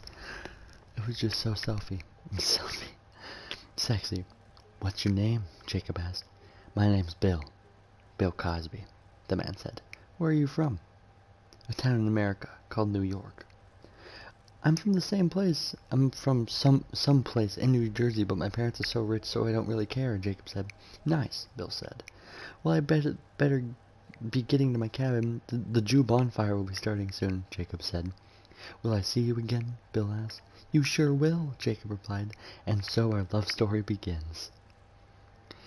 Alright, and chapter 2, The Ritual. It was time for the Jew burning ceremony. A large Aryan German man walked up on stage. Hello, American. Hello, how do you do it? I don't know why I forgot to do German accent. I am pleased to announce the first Jew burning ceremony of the summer. Okay, shut the fuck up. I can't do accents. The crowd clapped and cheered. Jacob just stood there with a blank face now that his iPhone had been taken away. He couldn't scroll through his dank meme feed or make musicals anymore. He couldn't understand why this curse had been put upon him. We will begin the burning of a random one of the Jewish workers at the camp. Send him up! To Jacob's surprise, it was Bill. Jacob screamed, Let him go! Let him go! Jacob suddenly passed out after he felt a rough bump on his head. He woke up a few hours to find a cult of Bill Cosby's. Bill? There are many Bills in this room, my child, said a mysterious voice. Where is Cosby? Jacob yelled. The one you know is dead, replied the voice. We cannot combat the Nazis yet. Jacob passed out again. What? That was it? What? Ah, come on. I need fucking more. They didn't even get to do anything. Alright, send me more. I was really hoping that one was gonna last. Reed, you're on fanfiction duty.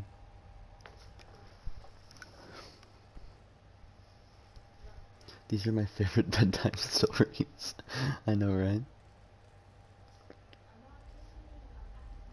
Okay.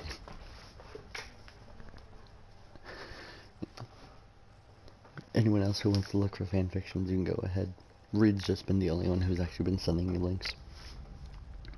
Favorite Fortnite fanfic.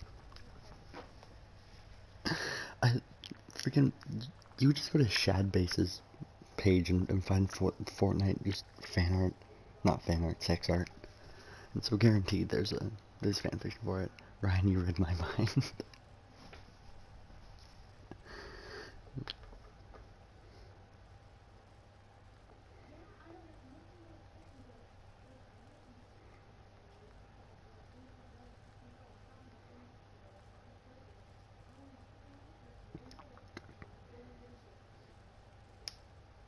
Alright. That's 2 votes.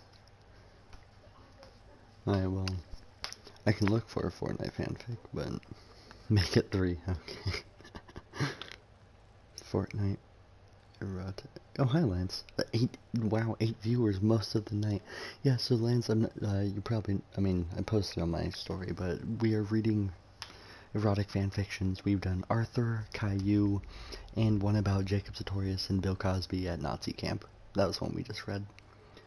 And then, yeah, I'm looking for a Fortnite one right now, but I don't know what the vote is for, but sure. Alright, Lance, you just voted for a Fortnite erotic fanfiction. Let's see, erotic fanfiction lemon. That's what I'm looking for.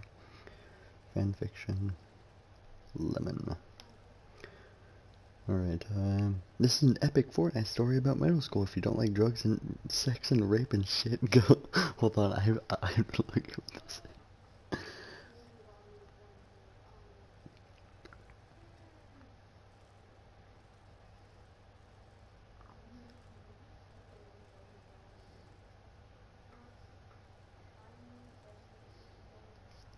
Hell yeah. Heal here. Alright, authors on,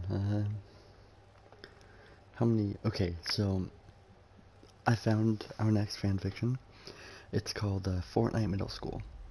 And, this is the, author's note. I am Epic Fortnite 69, a 9-year-old kid in 4th grade. This is a epic story about epic things like murder and drugs and rape and sex. If you're a faggot who is triggered by these things, get the fuck out. I don't need your pussy ass here. Get the fuck out. If you post bad reviews, if you don't like the story, don't review it, you fuck ass. If you are good and cool and like the story, you can stay. I play Fortnite. Fortnite is the most epic game ever made. If you are a PUBG tard, get the fuck out. And by the way, he capitalizes fuck every time. I hate PUBG. It is an unepic and stupid. I am obviously epic too. I like things that are cool like sex and drugs and murder and rape. By the way, in this story, I'm in 6th grade because middle school is cool because I hear it has sex and drugs and murder and rape. Alright, so,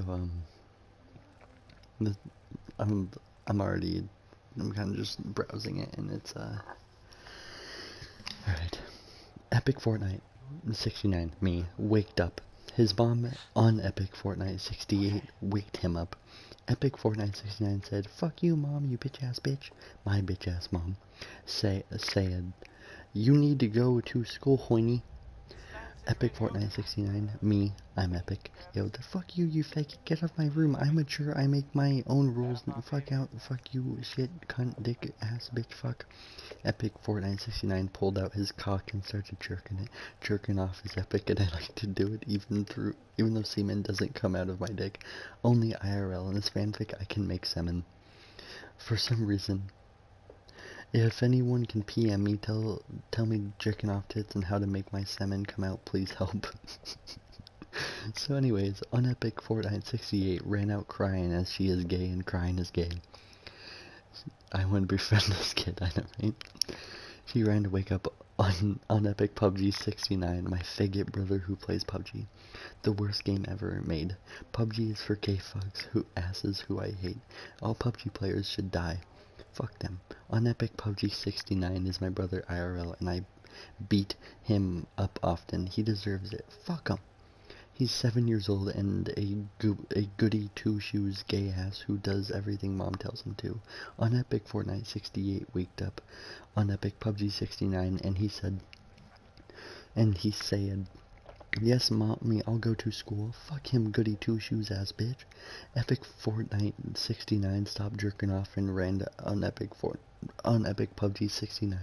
He started beating up on Epic PUBG 68. He deserved it. He punched and kicked on Epic PUBG 68. 69, what? Okay, my bad. And he started streaming and crying. He deserved it. On Epic Fortnite 69 thought he broke one of Epic PUBG's 69's bones. Epic Fortnite 69 went back to his room. He heard an ambulance coming to his house, but he didn't care. His mom yelled at him to come down and see his brother in the ambulance and go to the hospital with him.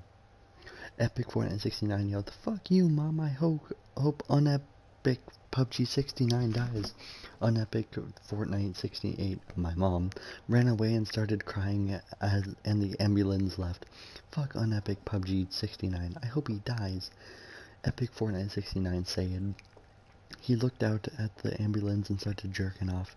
His cum and semen came out of his penis epic style. It was epic. He was watching Fortnite music videos and Fortnite stripping videos. It was epic, very hot and sexy. Epic Fortnite 69 also remembered that he should go to school. School is fucking stupid. At least the learning is, but it's gay and unepic.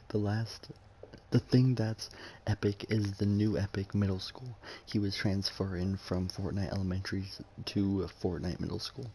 Epic Fortnite 69 is cool and popular, so he hears a lot about middle school from cool popular middle schoolers, like John Wick and Dark Voyager, who are both very cool 8th graders. He heard that middle school has a lot of epic things like drugs, murder, rape, and sex, which are all cool things that Epic Fortnite 69 wanted to try.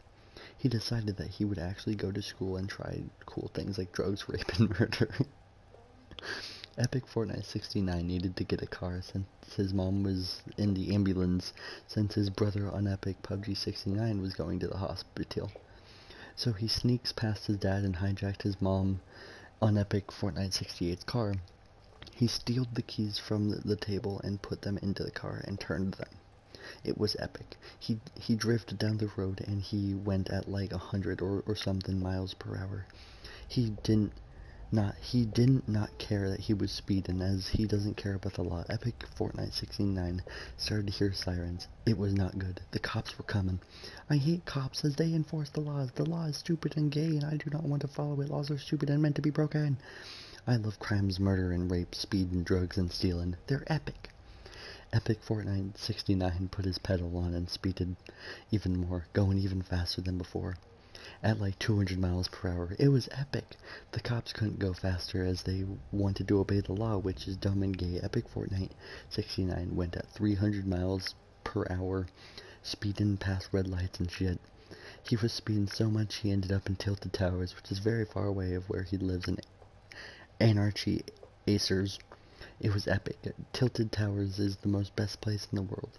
But suddenly, more sirens came. It was bad. The cops came in front of Epic Fortnite 69 and shooted his car. His wheel exploded and his car braked down.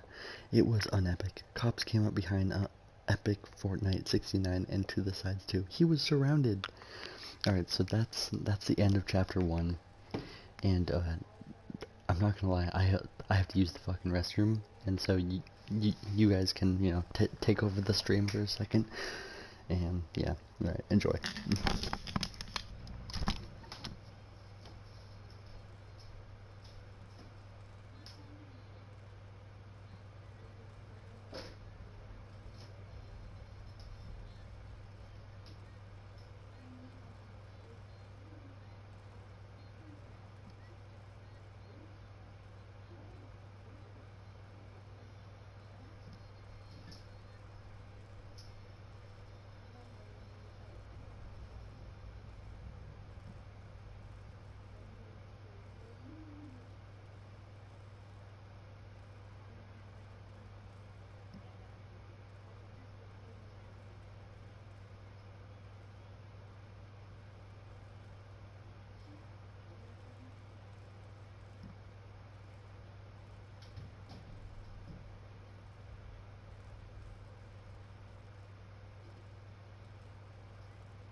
Hi.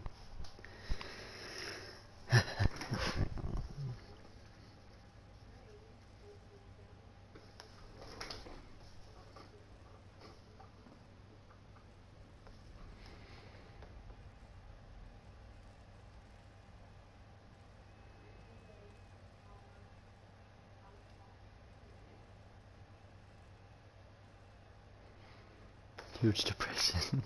I'm living here for it. His ASMR crunches. Alright, here. I'll give you a few more for a second.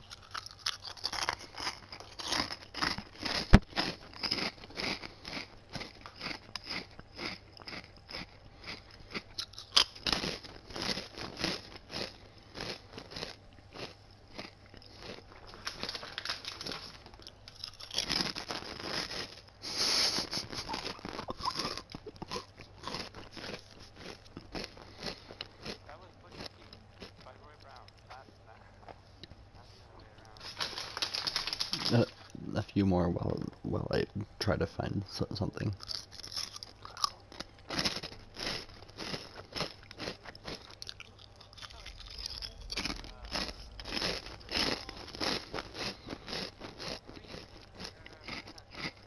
Means the great green jewel of the Commonwealth. It's Diamond City Alright. Radio. Enough ASMR for you, Tracy. Wants his girl to crawl out and fall out. What's those?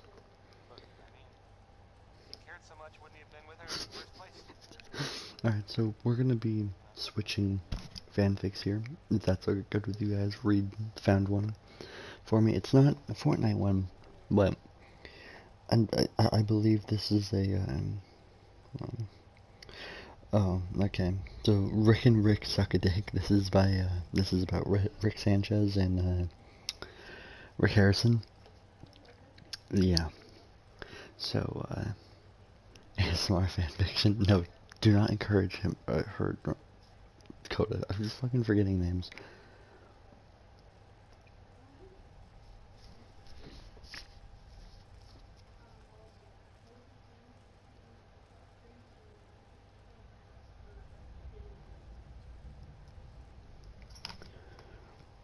Alright.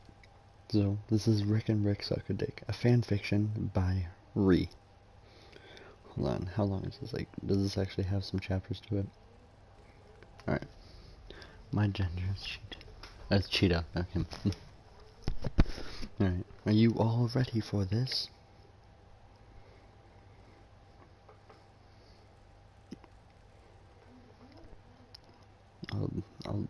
I'll take the no answers, yes.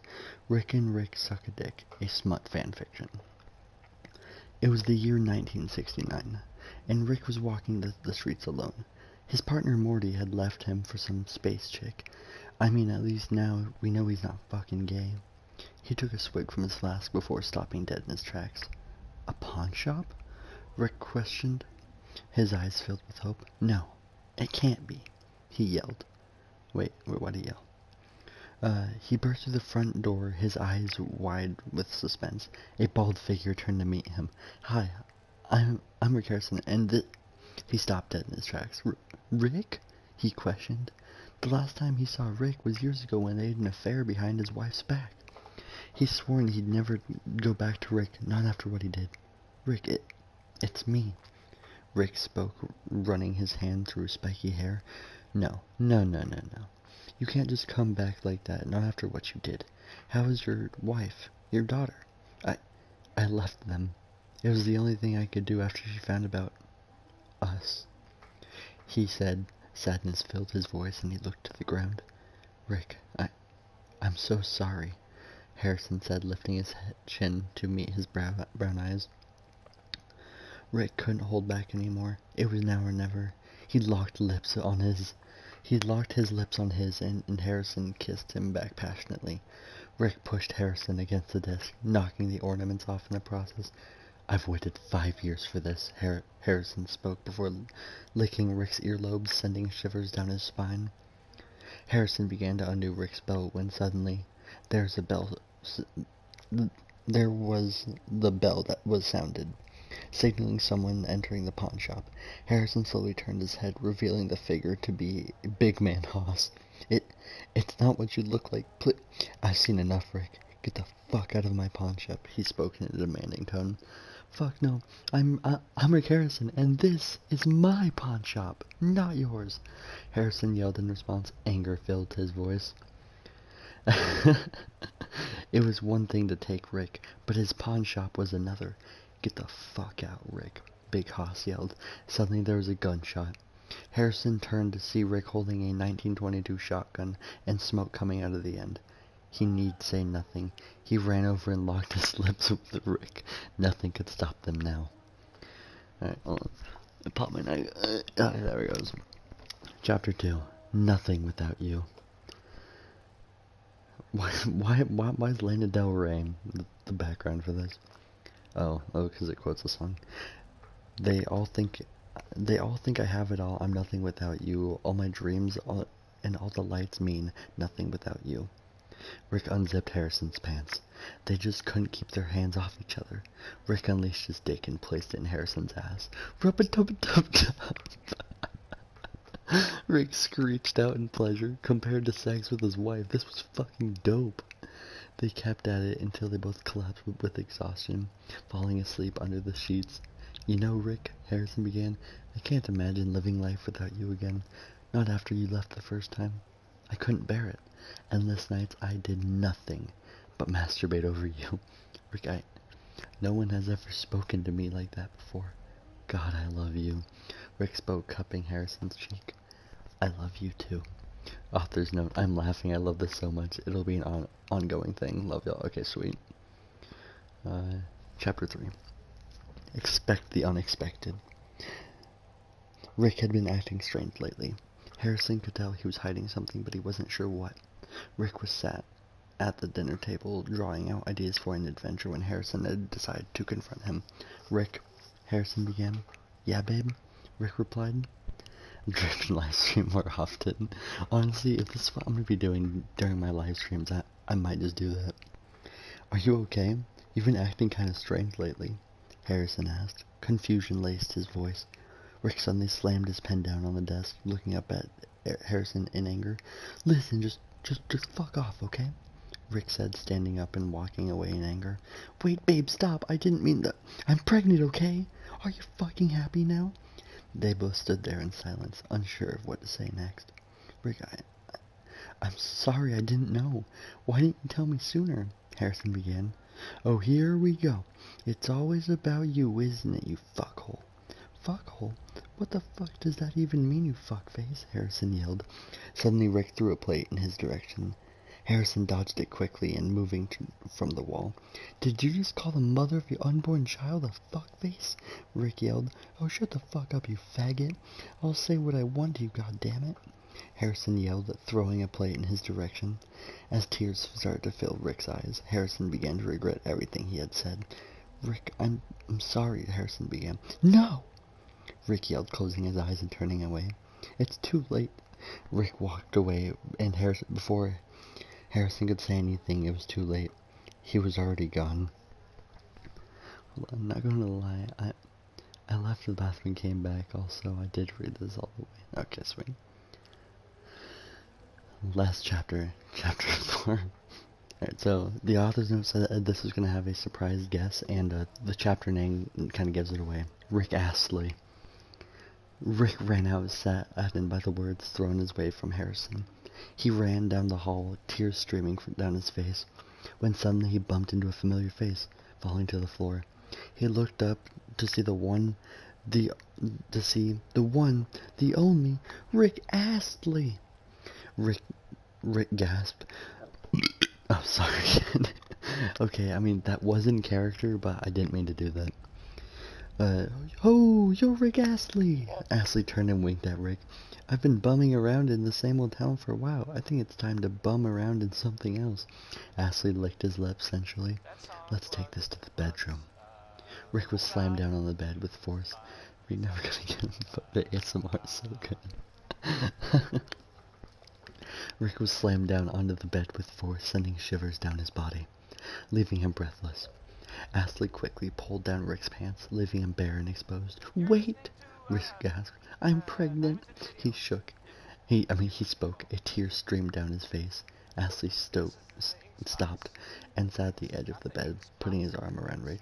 Ashley sighed and hesitated. I just want to tell you how I'm feeling.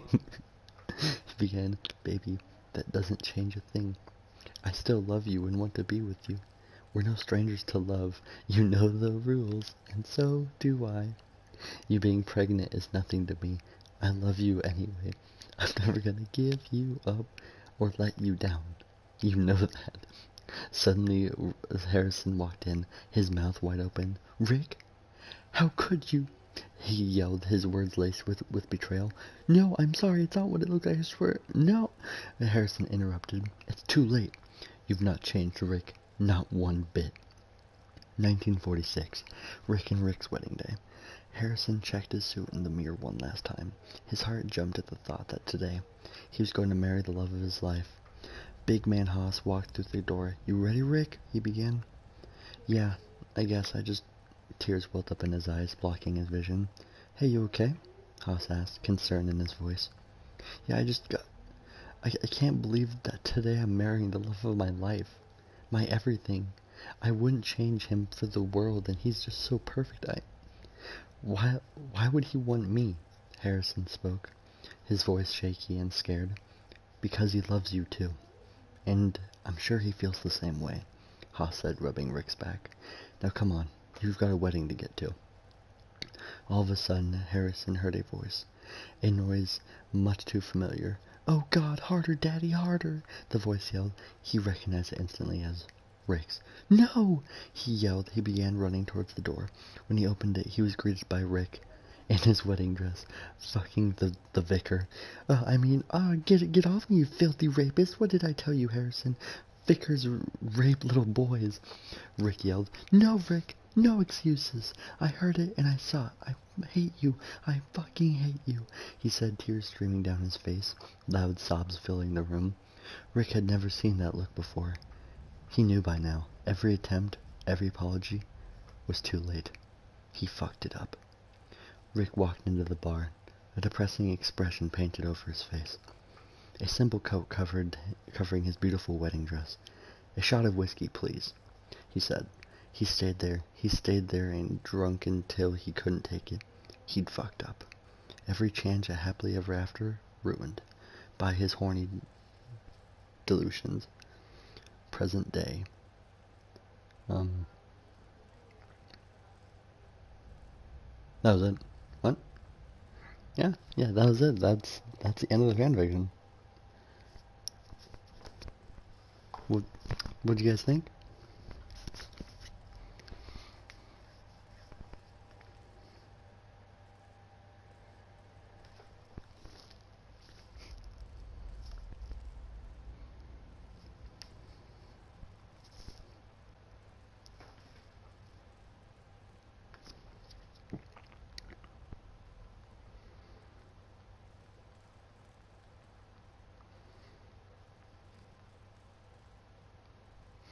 Unexpected ending. Right? Plot twist of the century. I like the Ashley part. Rick rolled off the tongue. Ryan, shut up. Alrighty, if I get more vids like this, I'll put the next link on my story. You know what? I'd be down for it. Ha ha ha. Thank you, Ryan.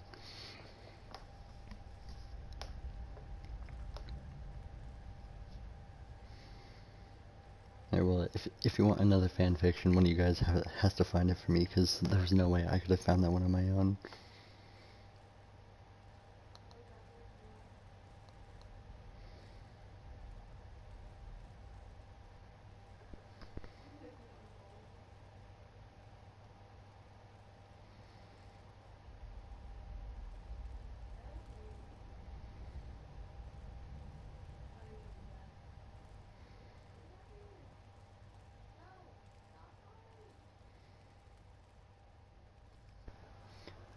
Nighty Draven and friends. I didn't see it, Tracy. Thanks for hanging around and listening to your bedtime stories.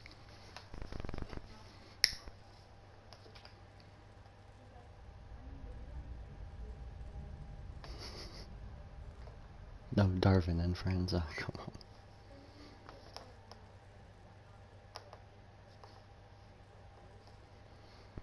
'19. Who's even still here? Like, I know there's 5 people here, but I don't know like who's here. I know there's Ryan. I think Coda's still here. I know Reed's still here because he sent me another link. That's 3, but who are the other 2?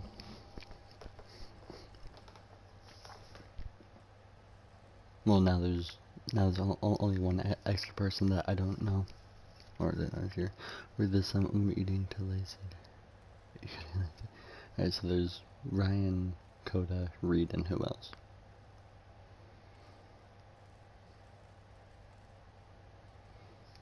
Cause that's who I don't know. Or yeah.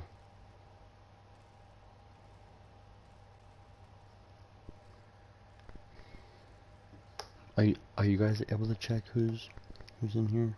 Actually, if I go to my YouTube channel, I might be able to. No, okay.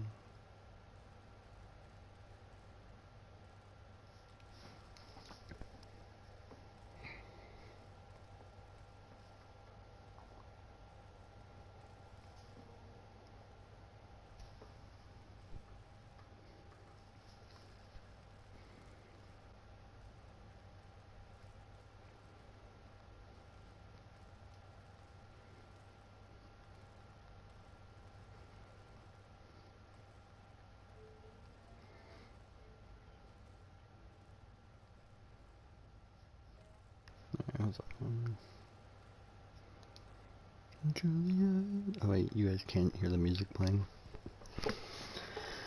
Alright, hold on, let me just go through this.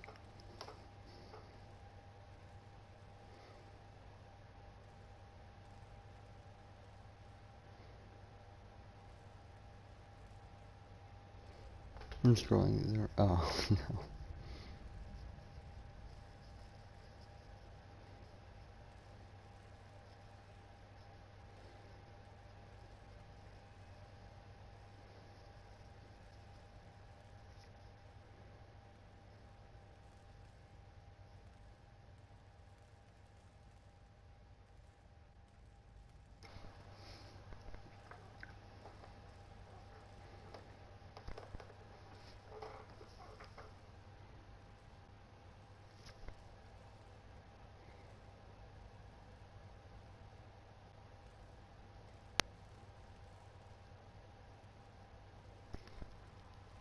Read my fanfic I sent you, slut. I know, I'm still browsing through it. Alright, okay, fine. Right. This one is,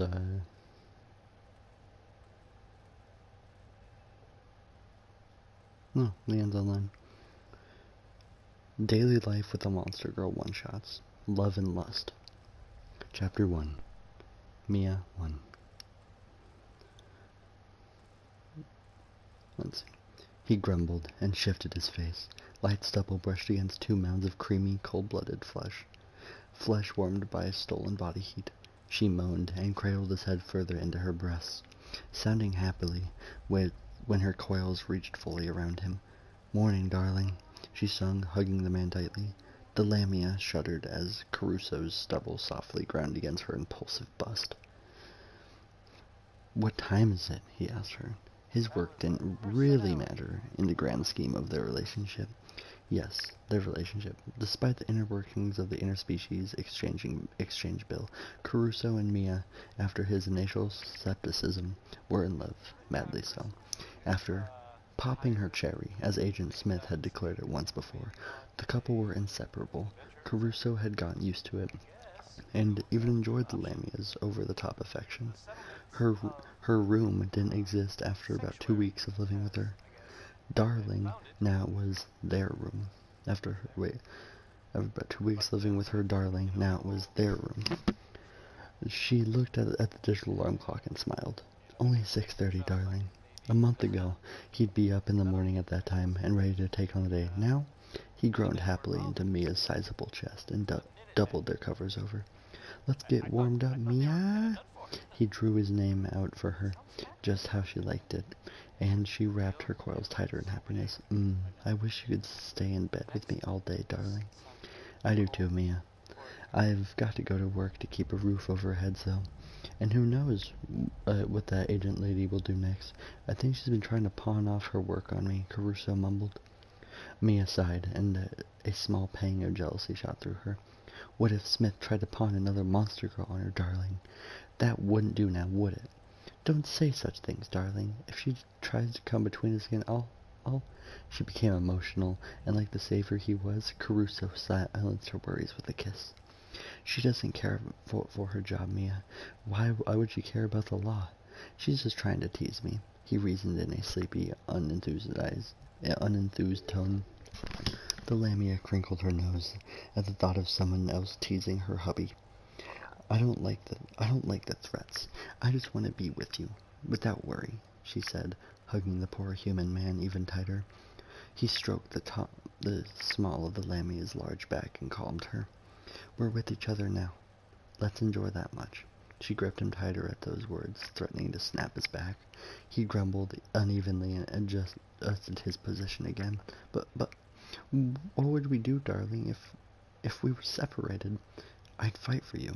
I'd fight my hardest until I could see you again, even if it meant my death, Mia. I'd still want to see you smile for me. His words were soft and heartfelt, and her heartbeat quickened with every loving syllable. She pressed her lips against his and loosened her coils so he could move his arms. Caruso responded in kind, with soft ministrations and fondles to the Lamia's smooth, soft skin.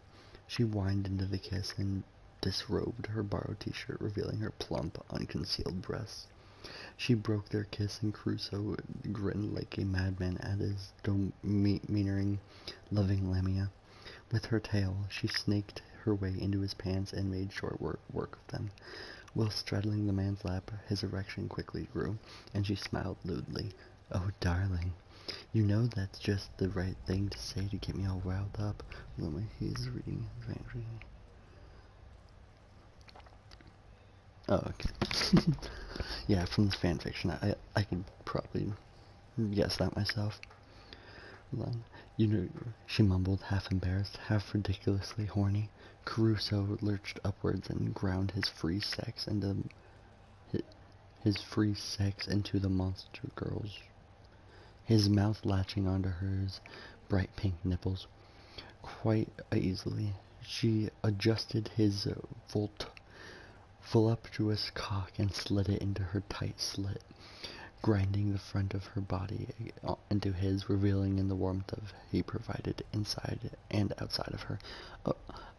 Darling, her voice was raspy and shaky, and Caruso's cock quivered with the words. Oh, Mia, he whispered, said breath.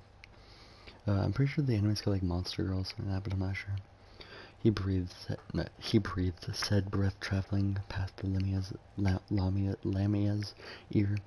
He saw them twitch and gasped at the edge of the snake, a woman's tail stroking it softly, gently.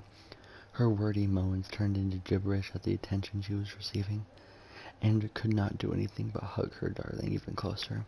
Her coils began convulsing, and she could feel her stomach drop at the arrival of an orgasm. Caruso groped her behind and pushed and squeezed her nubile skin. The Lamia's sex groped around the huge man's cock, pulsing evenly, pumping as if to milk her hubby for his seed.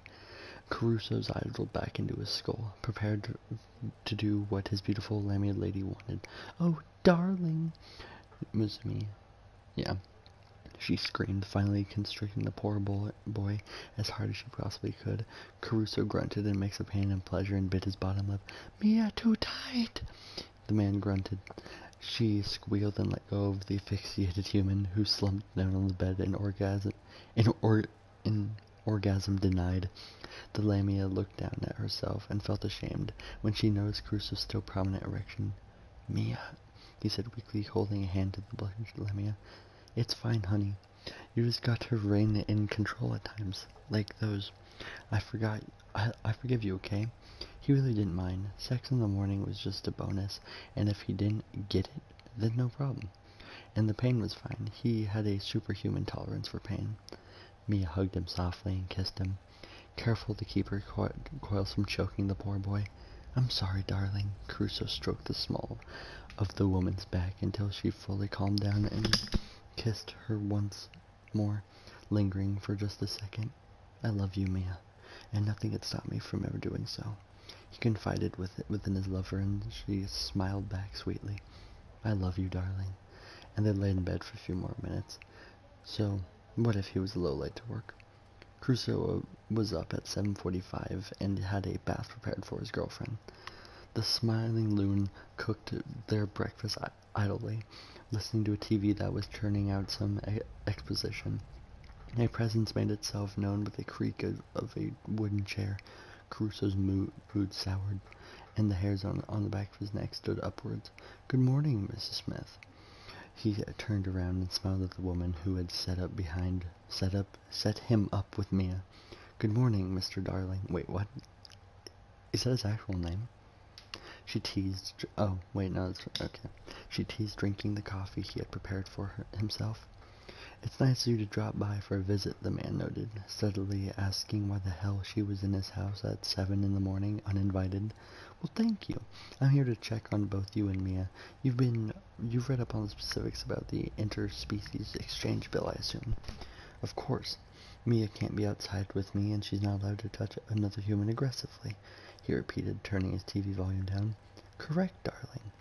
Though, have you read the laws regarding human-monster relations? I have. And she leaned forward, giddy from her coffee. Crusoe shrugged his shoulders. It's not a problem, he answered with a smile. He didn't want to straight up lie to a federal officer. He'd let her fill in the blanks on her own. You know, if you harmed a species representative, she'd be deportative. Representative, yeah. And you'd be thrown in jail, Smith went on, motioning to the man for another cup of coffee. Crusoe obliged with another smile. I know. I'd never hurt Mia.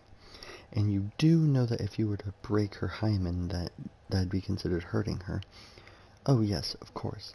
Yeah, there was no problem with that. Mia and Crusoe had first made love on their third day living together, and he'd been as gentle as he possibly could have. Mia was tougher than she looked, and he was a more tender soul than one would assume. So, have you had sex with Mia? Smith asked, with a fox-dangerous look. A glint of mischief glowed in her eyes. The young man's shoulders slumped in fake exhaustion. Yes, actually, twice on the kitchen bench, 3 times on the lounge, 8 times on the floor, 13 times on the bed, 2 times in the bath, and twice in the chair you're sitting in, he confessed fully. Well, he probably missed a few extra places, but Smith's reaction would have played the same. The man reveled in the woman's look of sudden shock, she grinned and started to chortle heartily. You're a funny guy, Mr. Darling. I can see why Mia appreciates you. Inwardly, she knew he was telling the truth, and she was mildly disgusted by it, only mildly. She could see how 2 young, attractive people could have sex with one another so quickly, so often. Then there was the whole thing with Crusoe's leg fetish and Mia's adoration for him.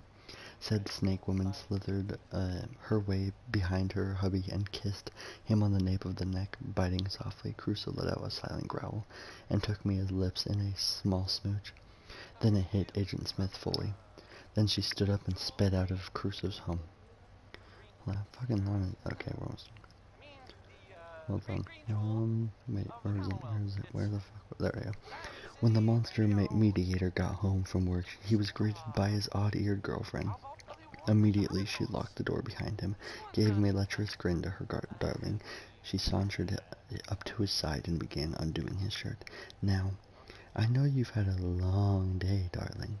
So to make up from this morning's disaster, I've decided to relieve you. She slinked her tail behind him to slowly undo his belt. The lamia then slithered her down Crusoe's pants, easily finding his already hardening cock. Pent-up stress, she hissed in his ear. Her forked tongue danced across his earlobe. Crusoe kissed his lover and leaned back against his doorframe, silently thanking the woman. Mia winked at him and undid his pant zipper before fishing out his throbbing long cock. She licked her lips and slunk down his side seductively. Grabbing the length, she eagerly took it in her mouth and did her best to pleasure her darling. She stroked it from the base upwards just a little and pumped and sucked the rest of what she could in her mouth. Saliva quickly coated the man's member. I hate when they call it that in fanfictions. Member? Is it member? I don't know fucking know. Member. And a resolute, calming a sigh escaped from Crusoe's lips at the godly sensation. His knees buckled as Mia imitated some lewd moaning, and he grabbed a fistful of hair, shakily. The monster girl groaned and groaned, yearning to taste his seed once more. She felt his strong hand grasp at her loose shirt and he tugged it off of her, revealing her perky tits again. He smiled and reached down, fondling them tenderly.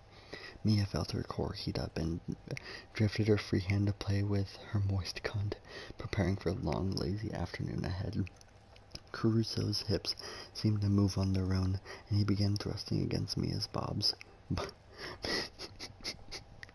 Mia's bobs, trying to keep in time with the skilled snake woman. She hummed lowly, pulling out all stops in an attempt to milk her darling. Minutes passed, and her talents proved effective. She shifted her hands to keep him steady, as he almost lost footing at the incredible pleasure she was about to give him. Earnestly, an explosive orgasm rocked Crusoe's entire body, and he struggled to grab something to hold on to. During, thick, heavy streams of cum shot forth, landed with a taste only a monster girl could love. Mia swallowed every drop of the creamy substance and finally pulled her lover's length from her mouth, breathing unevenly as she did so. The snake woman brought the tip of the length back up to her lips and licked the man, making him shudder. Another pang of desire, pure and true, shot through him, and he tackled Mia to the ground, intending on rewarding her back. Mia, he moaned, nibbling on her neck. She wrapped her arms in heavily coils around him and shivered with pure desire. Darling. Oh dear God, that was a lot. I can see a lot of you guys being hard right now or jacking off, but I don't want to know about it.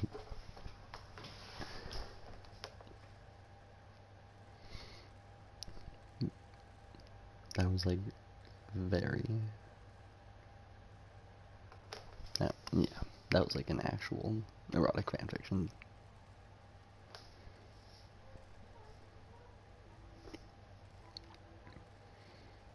Don't worry about it. Did anyone actually get turned on by that? Be honest here.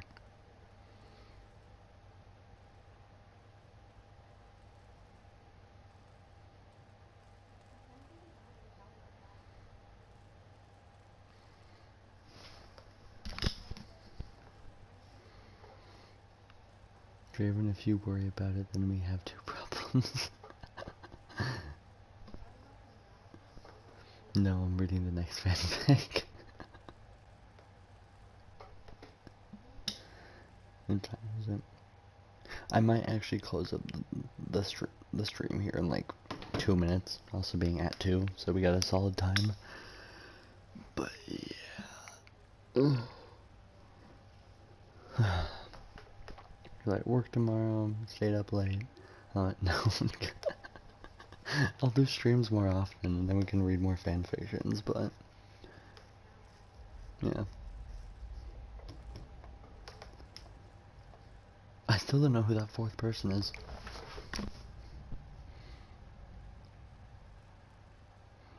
Ryan, are you even still here listening?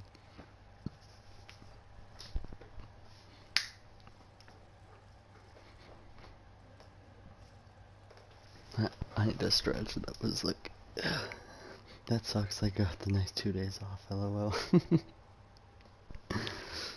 Yeah. I only work till Wednesday though, and then I'll be off. But yeah. What a minute. Well, I'm like post a picture of the stream before I go, and so you guys should all add like a last comment to be in the picture.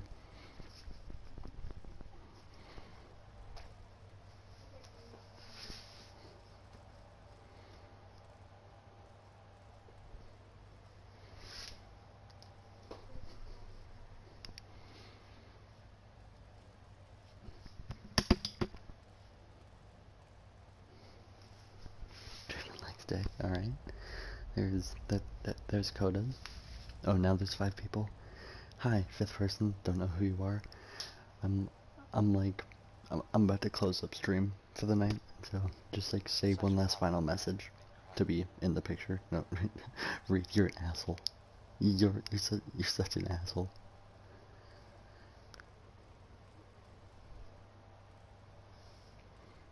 And now, a word or several from our sponsors.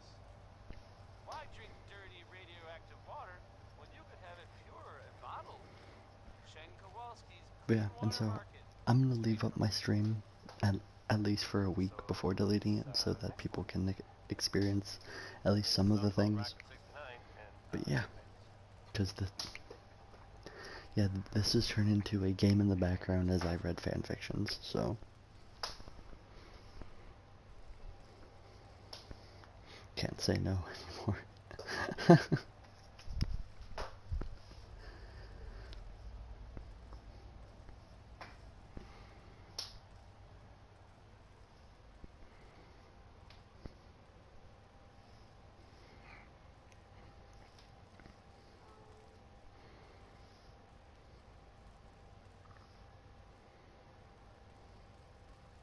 Also, I have the next fanfic. I'll tell you something. It's about a game.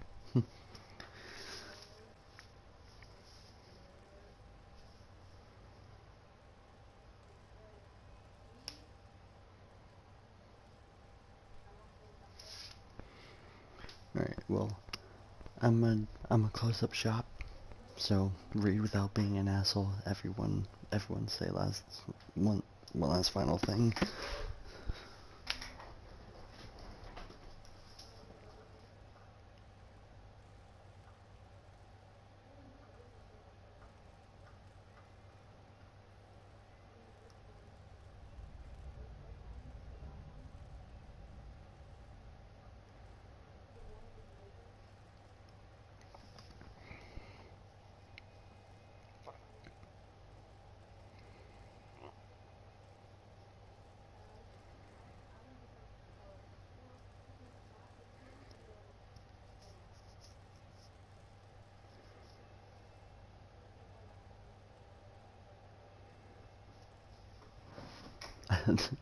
I just realized that I was still on stream and I was just posting the picture without actually like remembering to turn off the stream. But hold on. I'll post it I'll turn it off after I post it.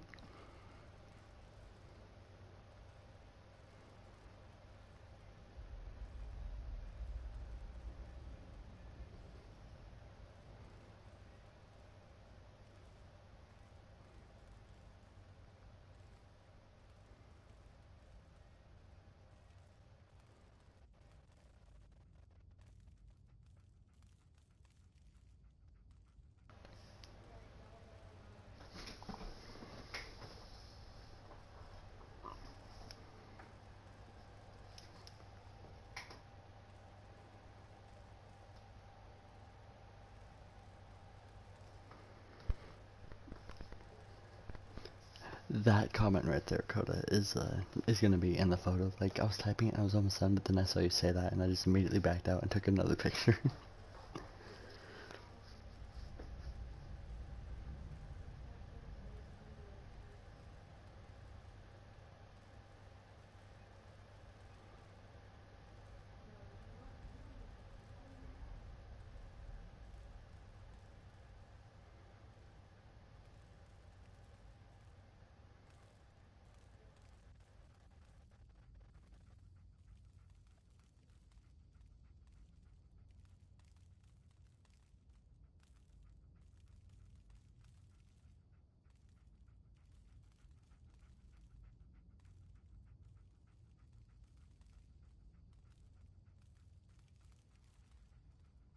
There we go. Alright. Nighty night. See you guys later. And yeah, I'll tell you next time I stream. And yeet. Alright, see ya.